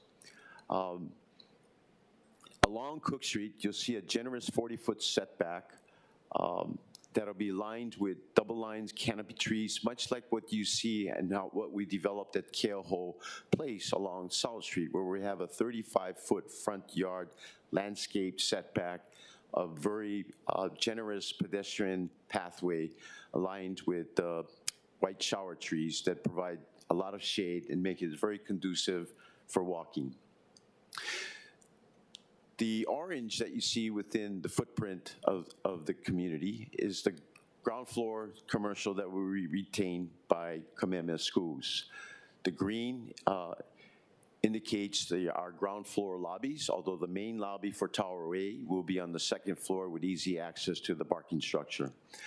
And along Coral and Pohukaina Street in the light blue are the 12 live-work lofts that will be, again, people can use as a commercial use or have a studio or professional practice on the ground floor and live up above. From floors 2nd through 9th is the 124 rental apartments that lines the Diamond Head and Mauka portion of the parking structure, so that you're not looking at a monolithic parking structure, but really seeing architecture and bringing a sense of a humanistic scale to the community, much to what we introduced when we developed Keoho Place along Pohukaina, South Street, and along Keawe Street. Floors 10 through 32 will be our 1, 2, and 3 bedroom entry-level condominiums set aside for first-time home buyers. And Block A, as I indicated earlier, is a different typology of a more compact footprint in a square configuration, very similar to what we developed at Halekawila Place on the corner of Kiawe and Halekawila Street, next to Mother Waldron Park. So again, offering 1, 2, and 3 bedroom units. This community doesn't have any studios. Our intent is to serve families. This is an elevation looking ever. On the bottom corner, you can see our framed entry into the Kuameki Marketplace. Rising up above is Tower A, Lamaku. Tower B, his name is Mamalu. We've named it Mamalu in honoring Princess Victoria Kamamalu, that has a history in the area. A ground floor commercial, the 2nd through 9th floors of the rental apartments, and rising a step behind from 10th through 32nd floor, the 276 entry-level condominiums. This is a view looking Diamond Head, and you can see on the bottom left, on the ground floor, the 12 live-work lofts. On the left corner, you can see the apartments lining the corner of Pohukaina and Coral, the rental apartments, and rising out of the background, the floors 10 through 32 entry-level condos, and the rooftop recreation deck for the condominiums. You'll see a artistic screen that covers the parking structure. We'll commission some type of mural that will celebrate the genealogy and the mo'olelos of the Kaka'ako, Ka'akai Kukui community. Again, superimposing a rendering of the community into the landscape of the existing neighborhood. There you see on the bottom corner the entry into Kuameki Marketplace, looking Mauka, looking northwest. Again, there you see framed between Tower A and Tower B, our last community of Keoho Place and Keoho Lane. Looking south, or Makai, on the corner of Pohukaina and Cook. And this is how we frame the corner to lead people to discover the Kuameki Marketplace. And again, the expansive open plaza that will be integrated with the other 3 blocks that will enable all of us to really create a sense of celebration area for the community. Again, this is a looking down Cook Street, the 40-foot setback from our property line, so that restaurants or cafes that occupy the ground floor can spill out onto the generous plaza and activate the neighborhood. A rendering of the corner of Pohukaina and Coral Street, illustrating the live-work lofts, and up above you can see the rental apartments. Thank you very much. Thank you very much, Mr. Carr. And are there any questions for the applicant? Councilmember Kiaino. Thank you, Mr. Carr. I'm looking forward to having 520 of the total units, or 60% of the units you guys will be establishing for affordable housing. And I appreciate you meeting with me yesterday. As I stated, I am a little uneasy about the renters not being allowed access to the recreational deck. And I understand from our conversation the limitations that exist due to state condominium laws and the overall hustle that you and your team put into make the 124 affordable rental units a reality. So just to be part of the record, is there an option for renters separate and apart from their rent to pay additional optional fees in order to access the recreational deck? So we're kind of caught between statutes, Chapter 514, which is the condominium statutes, as well as the regulation and rules with HHFDC, State Housing Agency.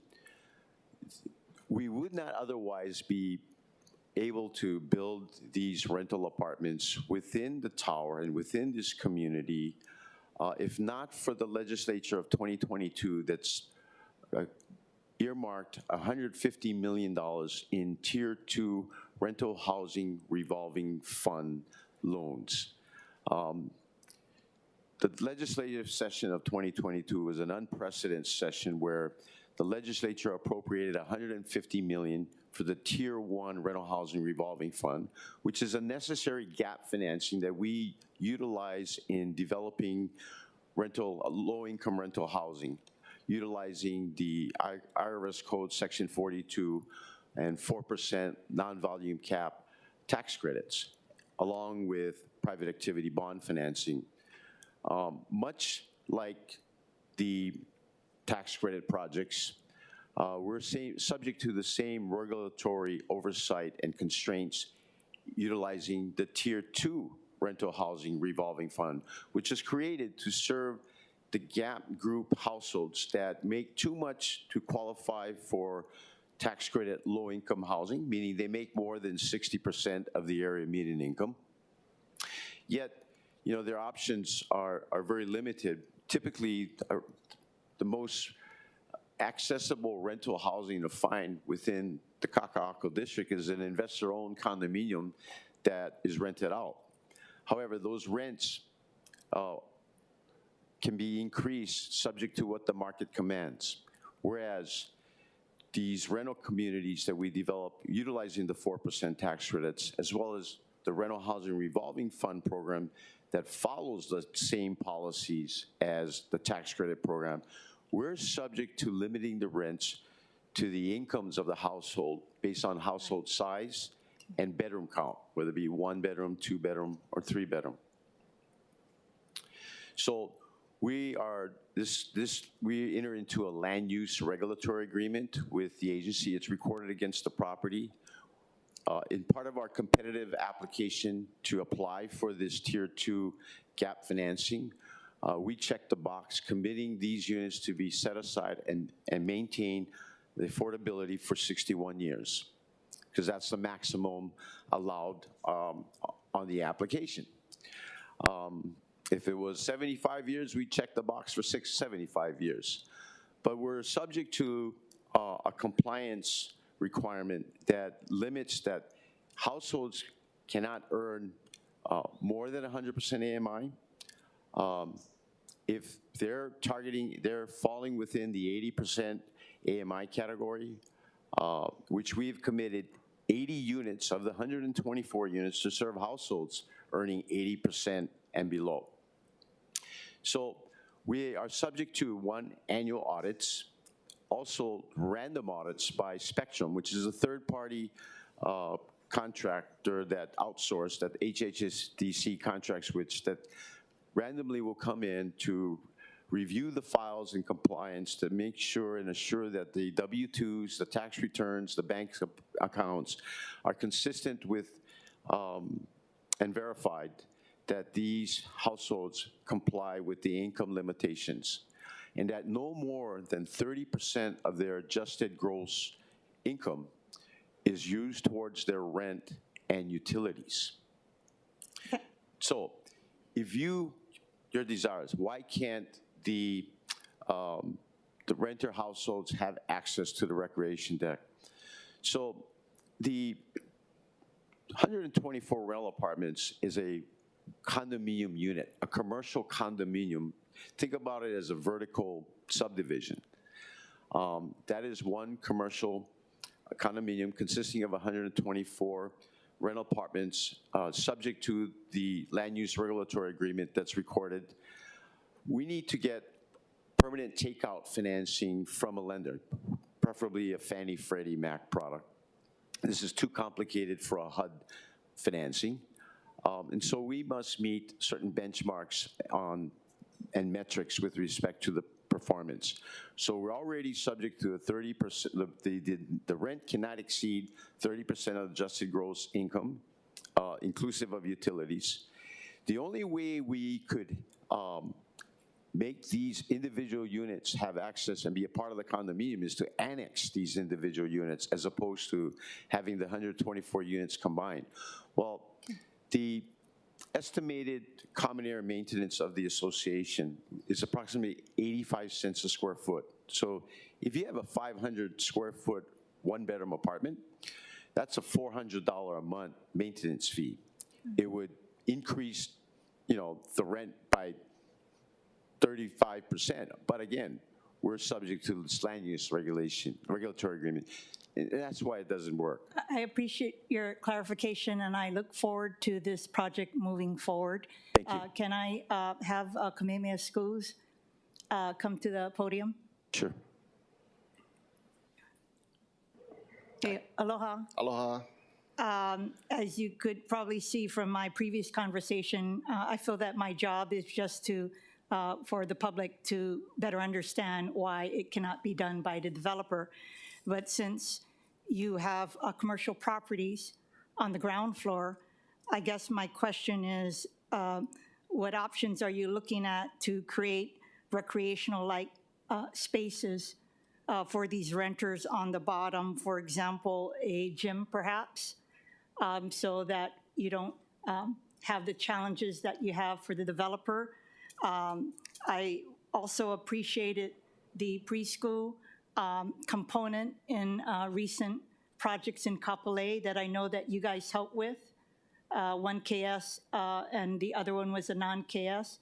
So beyond, I guess my question is, beyond food and beverage establishments on the ground floor, is Kamehameha Schools looking to provide recreational opportunities for those who are going to be renting in the building? We currently don't have our full leasing plan laid out. I mean, certainly we target the anchors first, and our key restaurants would be part of that. Our approach with commercial in an urban setting like this, especially new commercial, would be those that serve general public, right? So we wouldn't look to a gym to just serve exclusive set of residents in the area. So we would look for a tenant that would be interested in providing recreation or gym type uses that could also meet the financial ramifications of new construction. You might know we have UFC Gym as a tenant a couple blocks away. That makes perfect sense for us. They support residents in the area, not exclusive to any particular housing project, at pretty affordable prices. And that's allowed because the math works when it's an existing building. So we actually do have plans to redevelop that block, and our goal is to find a way to keep UFC Gym in the district because they provide a great service. Many of their members actually live in the area. So I guess my answer would be we're not specifically targeting a gym per se. We will actively be leasing all kinds of services, not just food and beverage, healthcare, dentist, office, those kind of things that residents need and the businesses see they can really make a go of it, but also be able to pay the rents that come with new construction in the urban core. We don't have any plans right now for early education. We do check with our colleagues. We feel they're suitably served in the Honolulu region by existing preschools. So there's no plans to expand in the Kaka'ako area at this time. Okay, thank you for that. And thank you for letting me know about the gym nearby. When I said servicing them, I actually meant them and anyone else who would service a gym, but it's not out of the question, correct? No. A smaller version of a gym. Yeah, if we had established, yes. That would be beneficial for those in the area. For me, again, I applaud your efforts and the efforts of the developer to create. This is a huge undertaking, yes.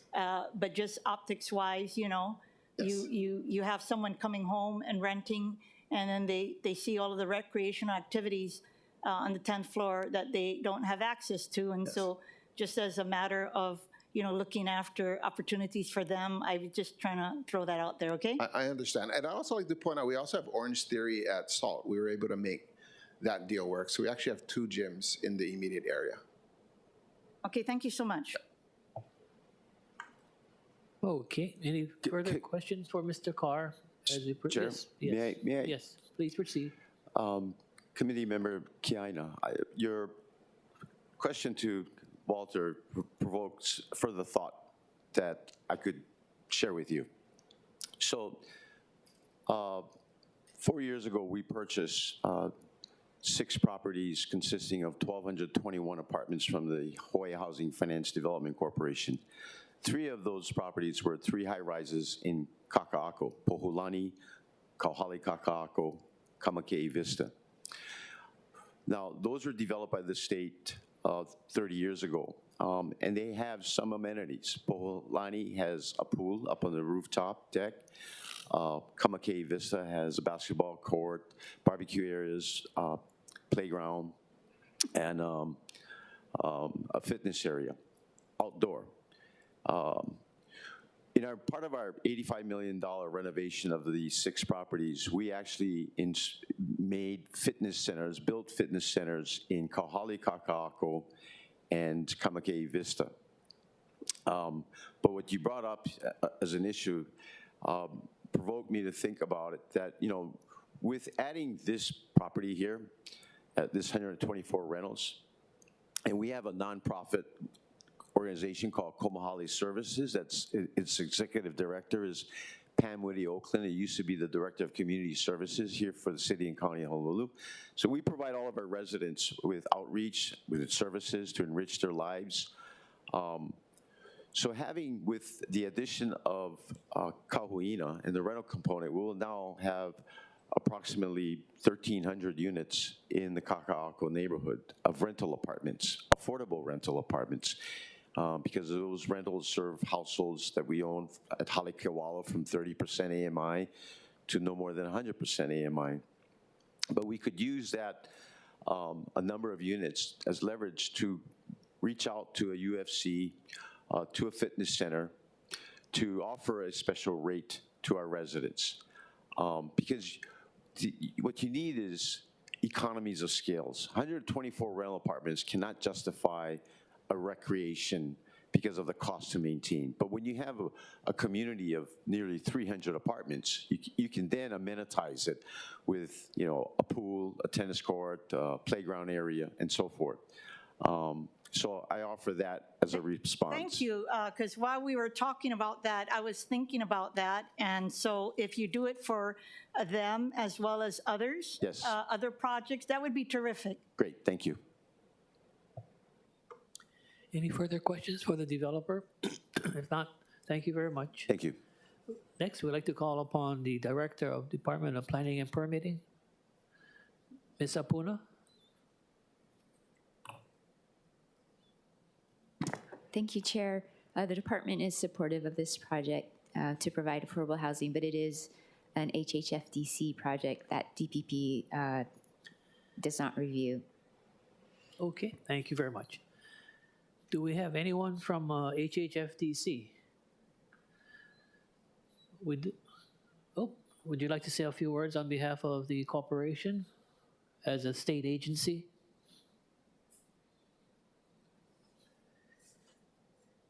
State your name and the organization you represent. Thank you, Chair. My name is Albert Palmer from HHFDC. Obviously, we support the project as we submitted the item. We have no further testimony at this time. Thank you very much. Thank you. Any questions for Mr. Plummer? No? Thank you very much for attending our first public hearing on 201H, that the members at least know Albert, Mr. Plummer. Okay. Madam Clerk, let's move on to the remote testimony. Do we have any remote testifiers? Yeah. Mr. Chair, yes, we do.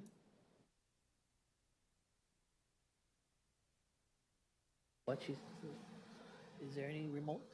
Yes, there is. Oh. Walter is finished. They're in person. This is remote. Krista. Okay. Mr. Christopher Delaney, I apologize. Aloha, Chair and committee members. Chris Delaney with Pacific Resource Partnership. We're in strong support of the project. This is an excellent project, excellent developer, and landowners as well. And this project is part of the Kamehameha Schools Master Plan, as you know from the presentation. This will provide, upon completion, over 3,000 housing units. More specifically, the towers A and B will contain 861 dwelling units, which is a much needed rental and for sale housing units to help address Oahu's housing demand. Also, this project will create construction jobs for Hawaii residents, paying them a living wage with benefits. And these are the types of jobs that will allow our local families and local workers to live in and make a living here in Hawaii. So we respectfully ask that you support this project. Thank you. Okay, thank you very much. Any questions for Mr. Delaney? If not, let's move on to Mr. Pane Meatoga III. Mr. Meatoga? Members of the Committee on Zoning, Pane Meatoga for the record, Community Liaison for Hawaii Operating Engineers. Our organization represents our 3,000 union members and our 500 general contractors. You have my written testimony in support of Resolution 2387 on CB1. I'd just like to reiterate what was currently mentioned from the previous speakers and with you folks in the discussion in council that, you know, this is a key project for affordable housing, especially to bring locals back to Kaka'ako so that they can live, work, and play there. This project will provide sustainable jobs as well as affordable place for our local people to live. Thank you. Thank you very much. Any questions for Mr. Meatoga? If not, Madam Clerk, is there anyone else standing by remotely to testify? No, Mr. Chair. Okay, let's proceed on. We'll now proceed with the in-person testimony. Madam Clerk, do we have any in-person testifiers? I believe we have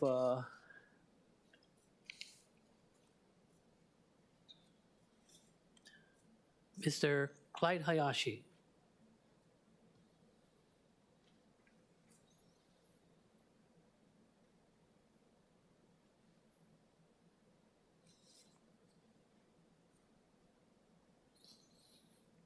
Please proceed.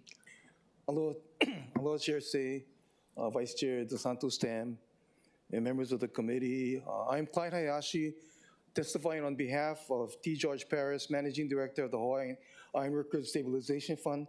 You have received the Managing Director Paris's written testimony, which we will stand on. I just wanted to make some additional comments. We strongly support this project. As mentioned earlier, Kahuina is Block C's just another piece of Kamehameha School's master plan neighborhood. This mixed use community with workforce, affordable housing, with amenities close by, shopping, and other kinds of options, I think is part of building a modern Honolulu. It's also along the future rail line. Kauina creates jobs for construction workers, but I think what makes this project special is that while members of my union, the Ironworkers Local 625, will be able to work good construction jobs, but this is a project that they may even be able to afford to live in. Right. So again, we strongly support Resolution 2387 and the exemption it provides for the project. Mahalo for this opportunity to testify. Thank you very much. Any questions for Mr. Hayashi? If not, let's proceed on, members, to Mr. Mel Kahele.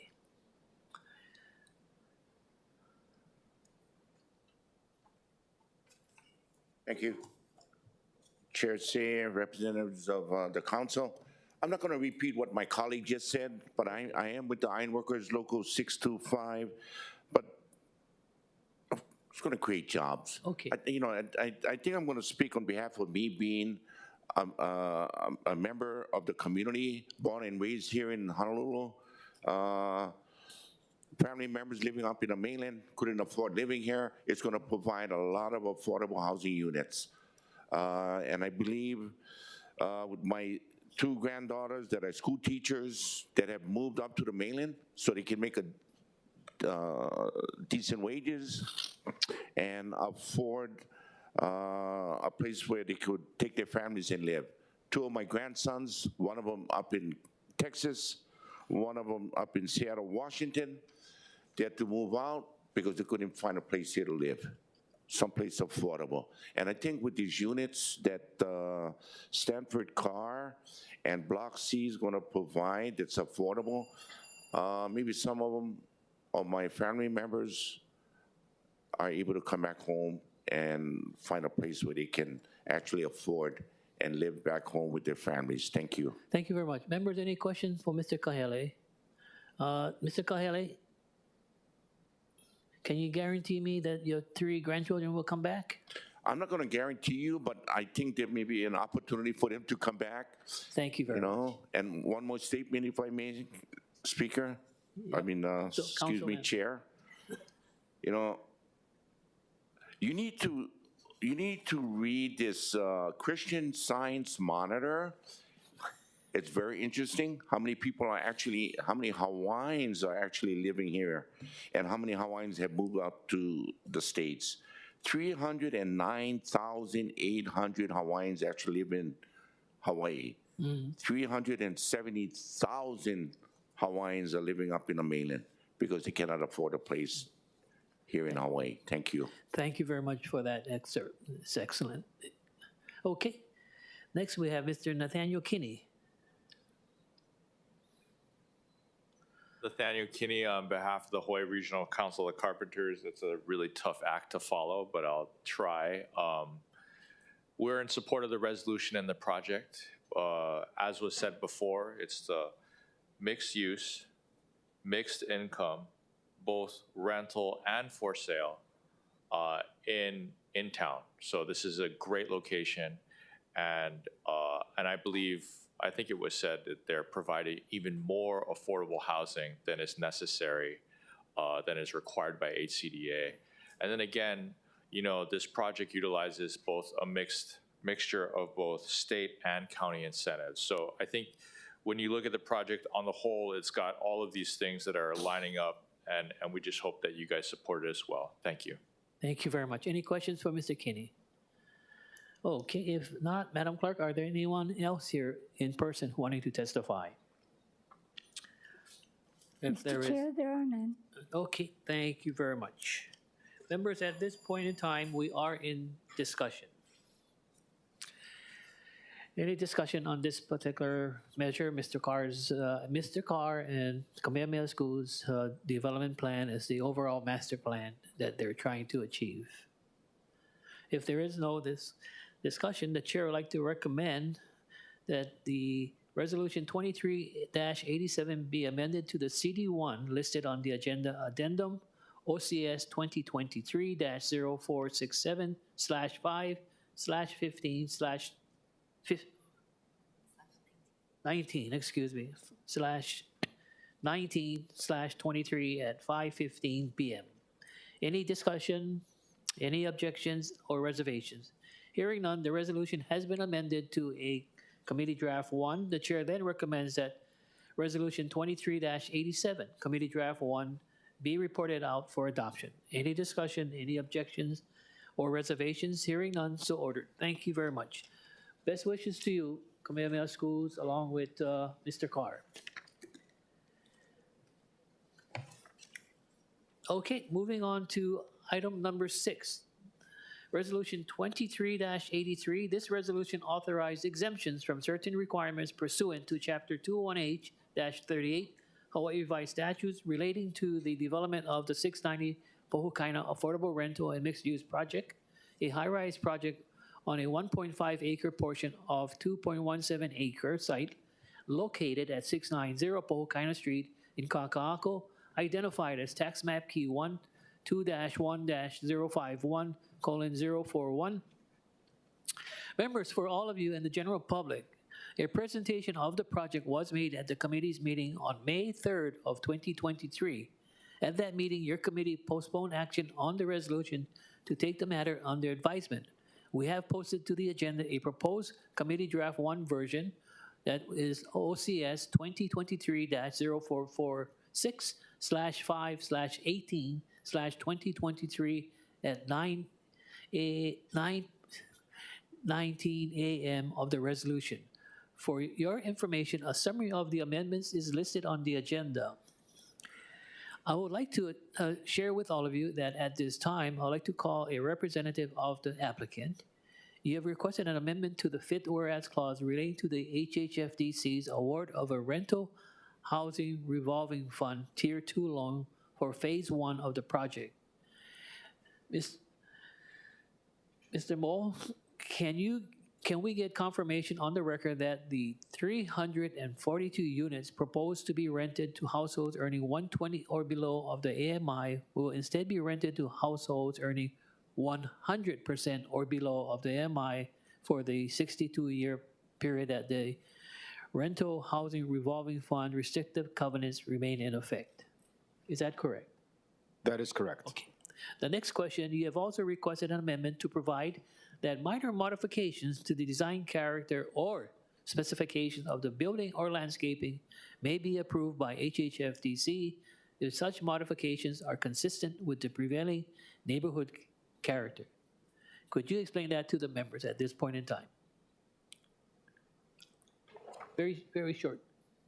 The modifications, HHFDC is technically acting as the planning department that has reviewed these, fully aware in detail of what it is. So within HHFDC's authorities planning department, if there are any minor modifications, it will be through them. And therefore, we wanted the language that was originally provided to remain in there. Okay, thank you. Thank you. Do you plan to modify the building specifications for the project? There is no intention to modify at this point. It's simply the flexibility as we're processing working drawings in the future. Thank you very much. Members, at this time, the chair would like to recommend 2 verbal amendments to the posted committee draft 1 version of the resolution as follows. In the 5th whereas clause retains the language that reads that the HHFDC awarded to the applicant a rental housing revolving fund Tier 2 loan for Phase 1 of the project, which requires the Phase 1 affordable units to be rented to the households earning 100% or below of the AMI instead of the 120 or below of the AMI, and deletes the remaining language in the 5th whereas. And in the 4th, bid resolve clause adds that minor modifications to the design character or specification of the building or landscaping may be approved by HHFDC if such modifications are consistent with the prevailing neighborhood character. Are you folks open to those 2 amendments that was presented and responded by Mr. Momohana that they are going to be doing it? Right? Okay. And that's it for you, young man. You gave a great presentation earlier in May, but you'll have to wait for the decision making. Chris? Thank you for your consideration. Mahalo. I have to call upon now Ms. Donna Takeuchi Apuna, Director, once more. Thank you, Chair. We are supportive of the resolution and the changes that are requested by the developer. Thank you. Thank you. Okay. Mr. Plummer, would you like to say a few words too from HHFDC?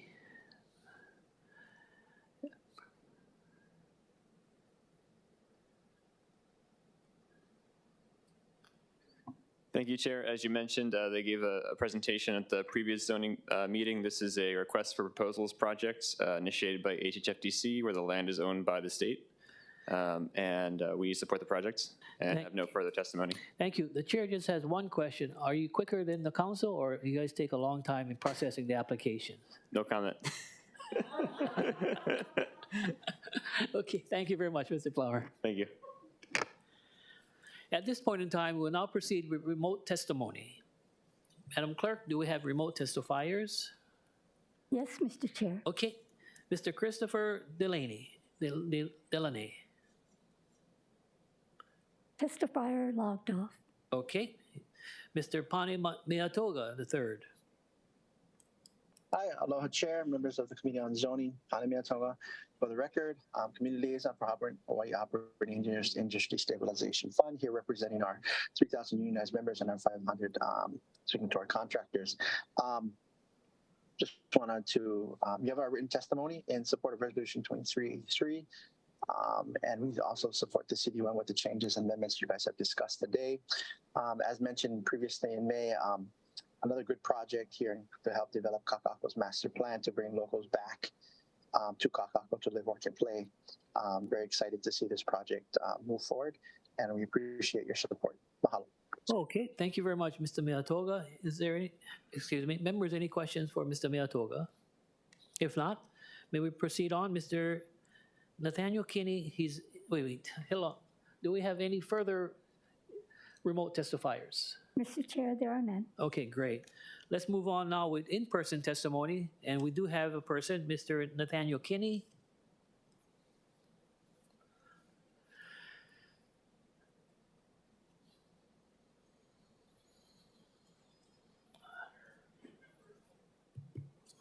Chair and committee members, Nathaniel Kinney, Hawaii Regional Council of the Carpenters. Again, like the other project, this is, again, a mixed use, mixed income, both a mixture of rental and for sale product, and again, fits in the community. It's, I guess, almost right across the street from the other one. So again, this is all great development in town for local people. Thank you. Thank you very much. Any questions for Mr. Kinney? If there is no questions, Madam Clerk, are there any further in-person testifiers? Okay, yeah, Ms. Chloe. What family does she come from, where we had a public hearing? Councilmember Kiaina? What? Yes. Ohana to the restaurant in Waipahu that has a diner. Rockies. All right, they all wanted to visit your diner one day, okay? But You guys thank you. should. Please proceed. Good afternoon. I would just like to take this opportunity to reiterate my written testimony I submitted in support. I actually just applied to an affordable housing project, and with the wait list and the lottery situation, I would be completely surprised if I got it. So projects like Pohukaina offer me another opportunity to bide my time, kind of build my savings, and hopefully afford a house within the next few years before I turn 35. But yeah, I'm a young professional and I would like the opportunity to remain in this state. So more projects like Pohukaina in a desirable location close to town with lots of amenities is exactly what young professionals need to want to stay here. Thank you. Okay, could you please state your name and the organization that you're from? My name is Chloe Ishii, and I am representing myself. Okay, herself. Thank you. Any questions for Chloe? If not, thank you very much. Hope to see you again by the end of the year or earlier. Thank you. Okay, if there is no further testifiers, the chair at this time would like to recommend that Resolution 23-83 be amended to the posted committee draft 1 of the OCS 2023-0446/5/18/2023 at 9:19 a.m. as further amended as we discussed, to amend the fifth whereas clause relating to the Rental Housing Relief Fund Tier 2 loan to retain the first part of that clause up to the first semicolon, but delete the remaining language. And 2, amend the fourth bid resolve clause to allow for minor modifications to the building specifications if the changes are approved by the HHFDC and consistent with the prevailing neighborhood character. And 3, make miscellaneous technical and non-substantive amendments. Any discussion, members? Any objections or reservations? Hearing none, the resolution has been amended to a committee draft 1. The chair then recommends that Resolution 23-83, committee draft 1, be reported out for adoption. Any discussion? Any objections or reservations? Hearing none, so ordered. Best wishes to the group and hope the groundbreaking takes place by the end of the year. Thank you. Okay, let's move on to agenda number 7. This resolution grants a special management area use permit to Jean Trippier and Jean M. Arnold Trust to allow a new single-family dwelling located in the R10 residential district at 5699 Kalaninanaole Highway in New, identified as tax map key 3-7 002:081. Members, we have listed on the agenda addendum to the proposed CD1 or Committee Draft 1 version, which is OCS 2023-0465/5/19/2023 at 1:23 p.m. of this resolution. For your information, a summary of the amendments is listed on the agenda addendum. We have also distributed a hand-carried Committee Draft 1, OCS 2023-04745, 0474/5/23/2023 at 7:30 a.m. The hand-carried CDE1 or Committee Draft 1 is the same as the Committee Draft 1 that was listed on the agenda addendum, except the hand-carried Committee Draft 1 makes further amendments as follows. If you look at Condition C, it provides that the importation of fill onto project site areas with designated Jacas sand is prohibited. Once more, in Condition C, it provides that the importation of fill onto project site areas with Jacas sand is prohibited, provided that the addition of clean fill on the project site areas with no designated Jacas sand is allowed to induce anticipated settlement of existing underlying fill. And we delete reference to liquefaction in the event of an earthquake. Number 2, in Condition C.1, it clarifies that as an alternative to the applicant submitting to the DPP for its review and approval modified project plans that show the relocation, reorientation, or redesign of the project so that no portion of the project is located on areas with designated Jacas sands, the applicant may submit to the DPP verified evidence showing that no Jacas sands, beach sands, or dunes and marine sands exist where fill is proposed on the project site. Joining us in the council chamber, we have McKenna White from Planning Solutions, Inc., the applicant's agent, to give a brief presentation of the project to the committee. For your information, the presentation is available online as Miscellaneous Communication 261 of 2023. Mr. McKenna White.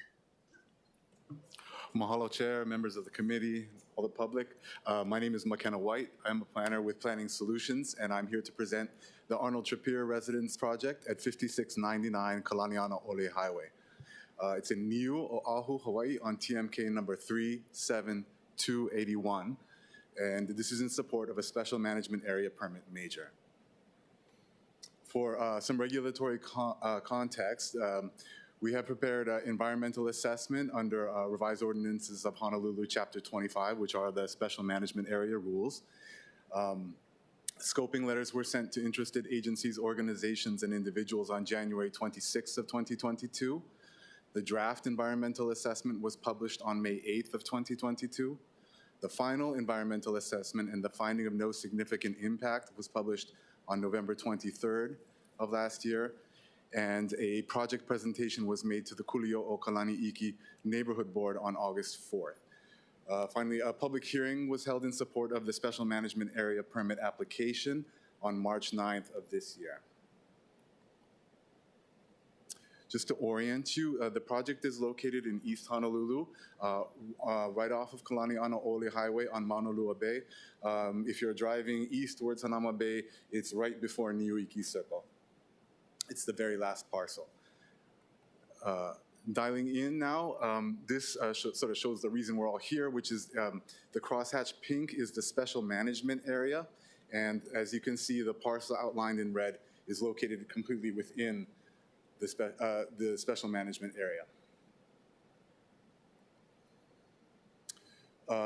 For reference, all the zoning on the Makai side of the highway, except for that small sliver P1, is R10 residential. So this project, fundamentally represents a continued residential use of a residential lot that has been used for that purpose for many decades. There's some neighborhood business and R10 residential on the Mauka side as well. Okay, so getting down to kind of real world, this is a drone image of the property. The red outline shows the boundary of the property. If you'll notice, there is a sort of a vacant parcel of land between the property and the ocean that is owned by the state, but the parcel that we're talking about is encumbered, so they're responsible for maintaining the seawall, but no construction will occur on that area. Getting down to ground level, the first photograph, top left, shows the entrance off of Kalaniana Ole Highway. These are all, of course, existing conditions. And the driveway. Number 3 shows the existing little hale that is present now and will be demolished to make way for the new residence. Then you have Mauka and Makai views across the lot, and then a lateral shoreline view showing the seawall on the adjacent state-owned parcel. This is a plan view of the proposed project. So the orange outline shows the approximate boundary of the parcel. The red dashed outline is the residence. The hatching around the perimeter of the parcel show the setbacks. All setbacks and other design standards will be met. And the gray shaded area shows the sea level rise exposure area, which shows that this is subject to effects of sea level rise and, high waves as a result of storm action, hurricanes, things like that. But that most of it won't be until 2100 after the design life of this home. Finally, this is just a simple rendering of the proposed residence. And that's all I have as part of this presentation. I thank you all for your time, and I'm happy to answer any questions. Thank you. Thank you very much, Mr. White. May we proceed on then to, any questions, members, for Mr. White? Let's proceed on to the department. Thank you. Thank you. Director Apuna. Thank you, Chair. We are supportive of the proposed CD1, and we're available for any questions. Okay, thank you. Any questions for the members at this point in time on the committee draft 1? Okay. Madam Clerk, may we proceed on to the remote testifiers? Mr. Chair, there are none. Okay. Is there anyone with the in-person testimony? Mr. Chair, there are none. Okay, thank you very much. If there is no are there anyone else in the council who would willing to speak or testify? Right? No one? Okay. Members, we are in discussion at this point in time.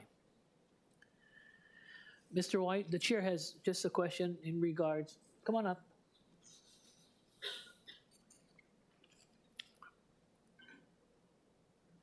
The question is simply put, would you be in favor and in support of the chair's committee draft 1? Yes, sir. Okay, great. So at this point in time, members, do you have any questions for Mr. White? Thank you very much. Thank you. Is there is no further questions, let's move on to decision making. At this point in time, the chair recommends that Resolution 23-83 be amended to the posted CD1. Right.